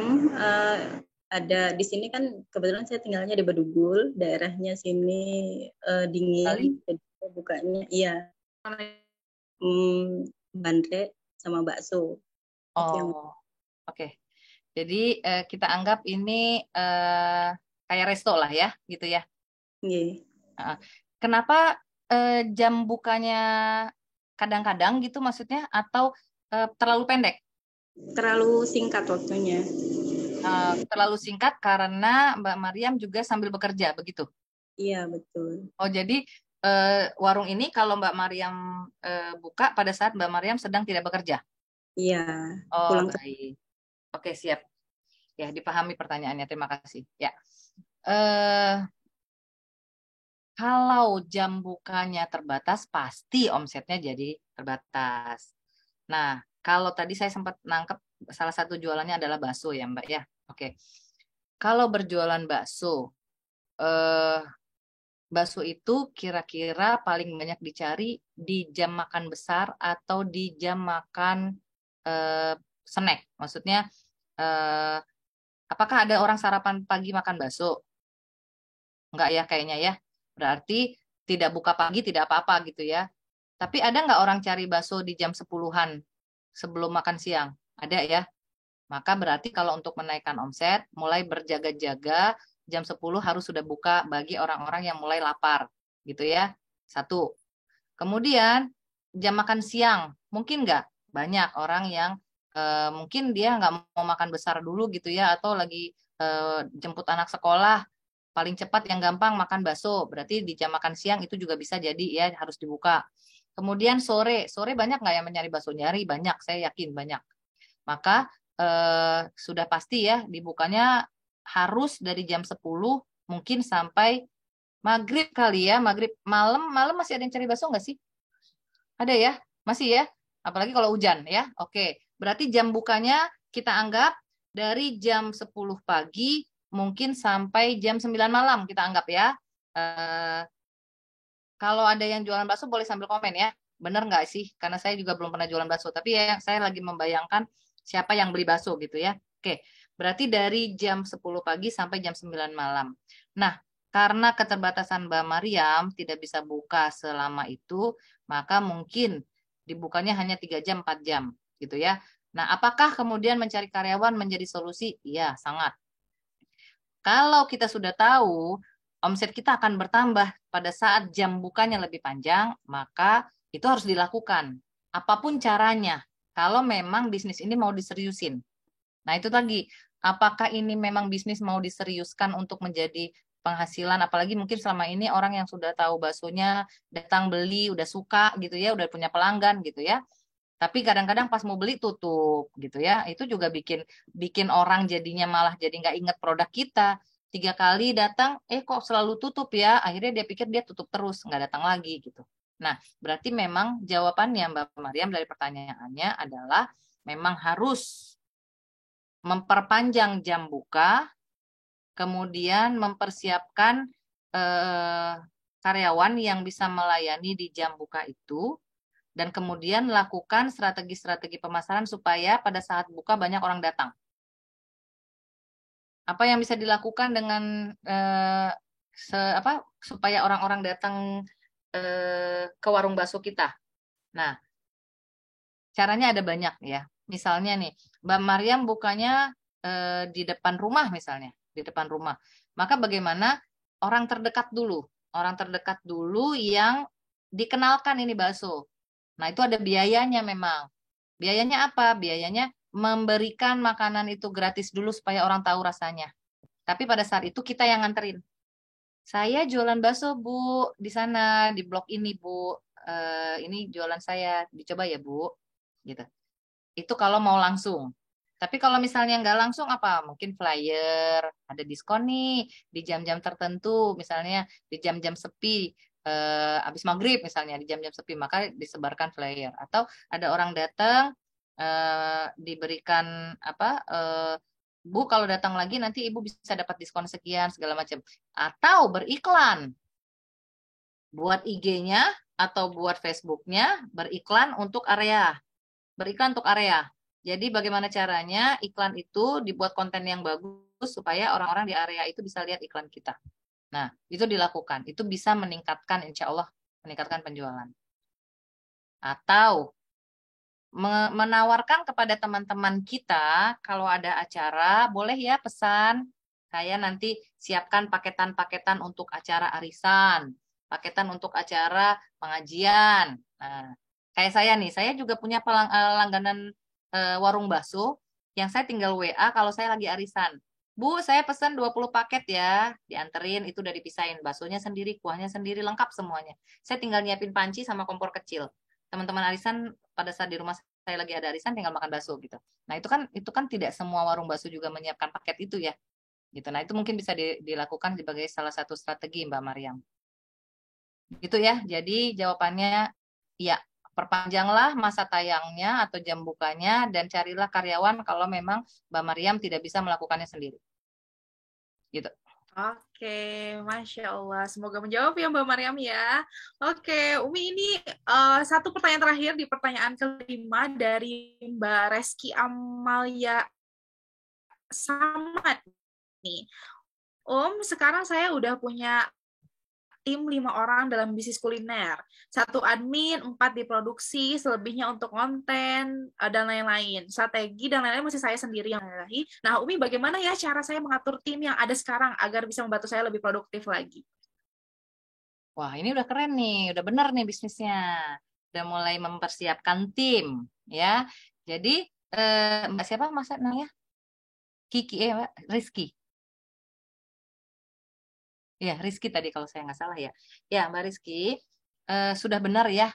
Sampai sejauh ini sudah punya tim produksi, sudah punya admin, sudah punya yang buat konten, itu sudah benar. Sebagai business owner, maka kita mempersiapkan rencana-rencana strategis. Rencana strategis apa? Yaitu tadi, kita sebagai pimpinannya, sebagai leader dari tim kita, maka kita harus mempersiapkan mereka melakukan pekerjaan-pekerjaan yang mempermudah kerja kita, dan kita kemudian, Mbak Reski ya namanya ya, dan kemudian kitanya bisa lebih mudah untuk memikirkan hal-hal lain yang lebih ke bagaimana meningkatkan bisnis ini. Jadi misalnya gini, hal-hal operasional.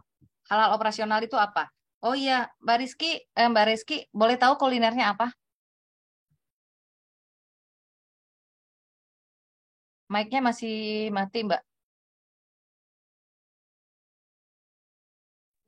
Ya. Halo, Assalamualaikum. Waalaikumsalam. Dari ini, produksi aneka kue. Aneka FN, kue. Iya. Kuenya itu bakery atau kue basah? Tradisional, kue basah. Oh, kue basah. Penjualannya selama ini punya toko, dititipkan, atau by order, Mbak? Toko masih di tempat produksi di rumah, dan penjualannya kebanyakan di online. Saya masih masih pakai Facebook dan WA. Jadi penjualan terbesar itu dari Facebook. Facebook. Oke. Nah, yang mengurusi Facebook itu admin. Yang admin untuk balas chat sampai ke misalnya sudah fix, tapi untuk misalnya bahan postingan saya yang buat, pikirkan nanti admin dia yang posting dan balas komen seperti itu. Oke, baik, udah bisa saya memahaminya. Ya, Mbak Rizky, jadi karena sudah ada petugas-petugasnya, maka Mbak Rizky harus punya rencana tadi, Mbak, planning, action plan, business plan untuk per orang. Misalnya, tadi saya kalau nggak salah dengar ada 4 orang di produksi ya. Nah, orang di produksi itu mereka punya keahlian masing-masing, mereka punya targetnya masing-masing. Jadi kalau Mbak Rizky misalnya menargetkan kita, ini saya hanya mencontohkan, nanti Mbak Rizky tinggal memikirkan di bisnisnya. Misalnya nih, dari 4 orang ini, satu bikin risol, satu bikin bakwan, satu bikin tahu isi, satu bikin pastel misalnya ya. Ini keahlian masing-masing. Maka untuk meningkatkan penjualan, berarti kan Mbak Rizky harus meningkatkan produksi. Kalau yang tadinya dia si risol ini cuma bikinnya 20, 20, 20, Mbak Rizky harus bisa membuat perencanaan sebagai business owner, meningkatkan supaya si 20 risol ini bisa menjadi 40 dulu. 40 risol, 40 pastel, 40 tahu isi gitu ya. Nah, berarti pada saat produksinya sudah 40 kan nggak mungkin dong nggak dijual nih. Iya. Nah, berarti bersamaan dengan itu, maka Mbak Rizky harus mulai mempersiapkan di strategi pemasarannya. Supaya yang 40-40 jadi 120 ini bisa terserap. Berarti kan tidak mungkin melakukan dengan cara yang sama pada saat dia masih 20-20 dong. Betul. Ya. Betul ya. Nah, berarti yang ditambah apa? Yang ditambah pembelinya harus ditambah. Mencari pembelinya kemana? Karena di Facebook, berarti Mbak Rizky harus mulai tetap di Facebook atau mulai mencari jalur lain untuk meningkatkan yang 2 kali lipat tadi. Gitu. Oh, dirasa masih bisa nih selama ini kalau saya ngiklan pastelnya laku. Kalau saya ngiklan risolnya yang laku. Kalau saya lagi nggak ngiklan risolnya nggak laku gitu misalnya. Nah, berarti yang harus dilakukan apa? Memperbaiki cara beriklannya, memperbaiki tampilannya, memperbaiki konten-kontennya gitu kan ya. Nah, jadi pada saat kemudian sudah dilakukan produksi ditingkatkan, admin ditingkatkan, itu yang ngatur siapa? Itu business owner yang ngatur, Mbak Rizky yang ngatur.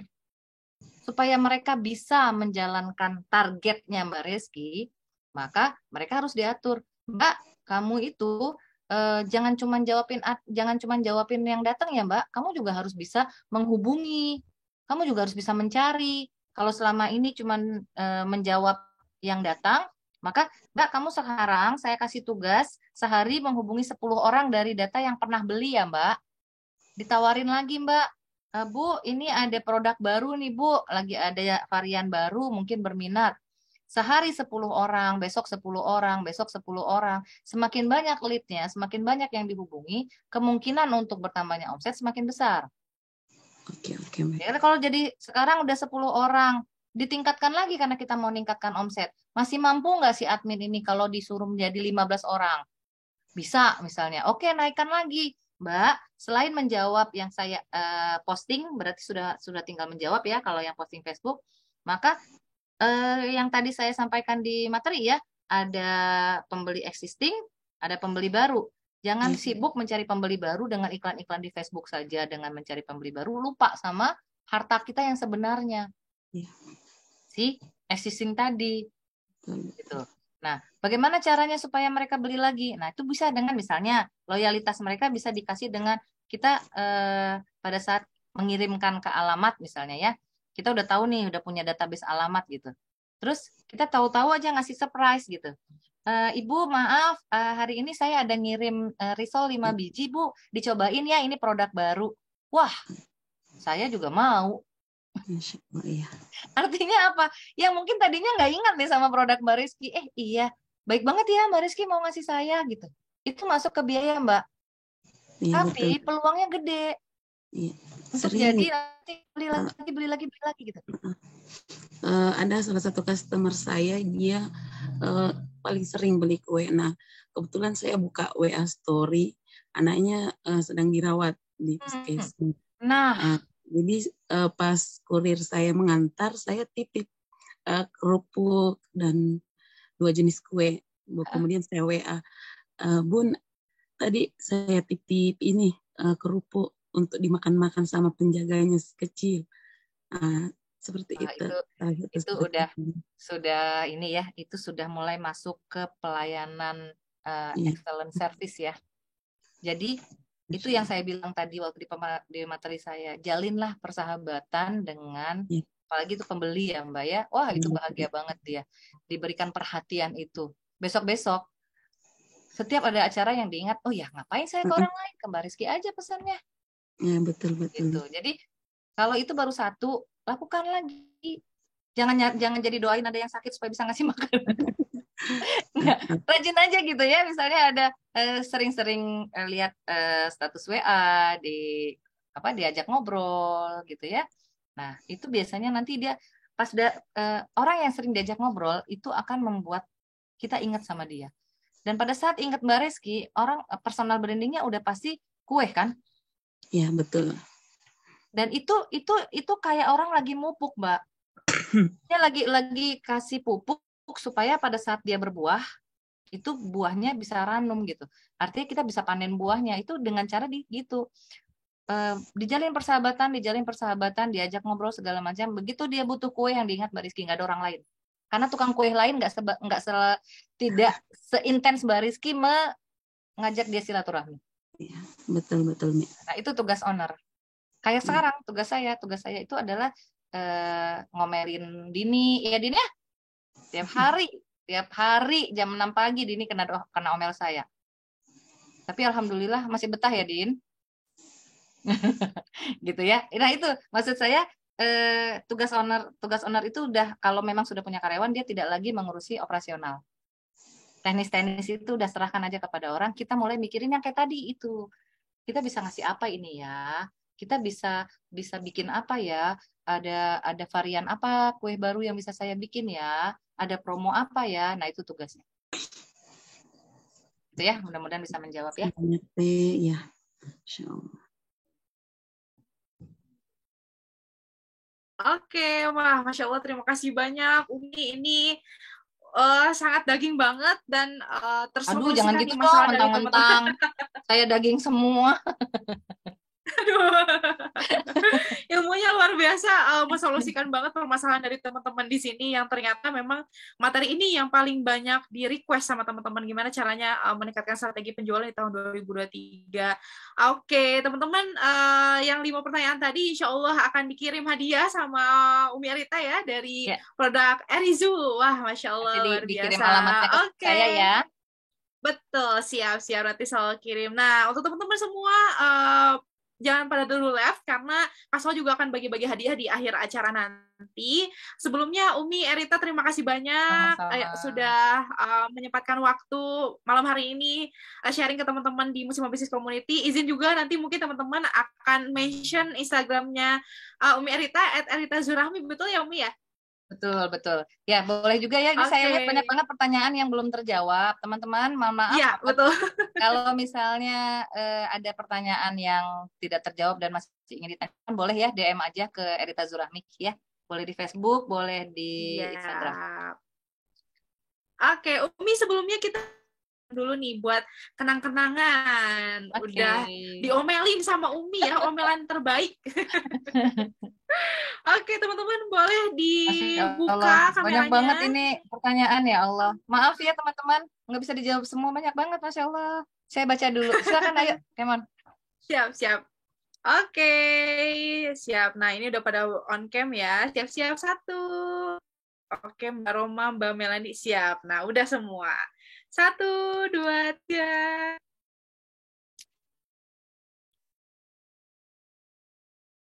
Oke, alhamdulillah. Terima kasih banyak Umi. Sama-sama. Untuk waktunya, semoga berkah ilmunya. Amin. Jadi amal zariah untuk Umi, bisnisnya makin besar lagi. Amin. Terima kasih banyak Umi. Sama-sama. Assalamualaikum warahmatullahi wabarakatuh. Waalaikumsalam warahmatullahi wabarakatuh.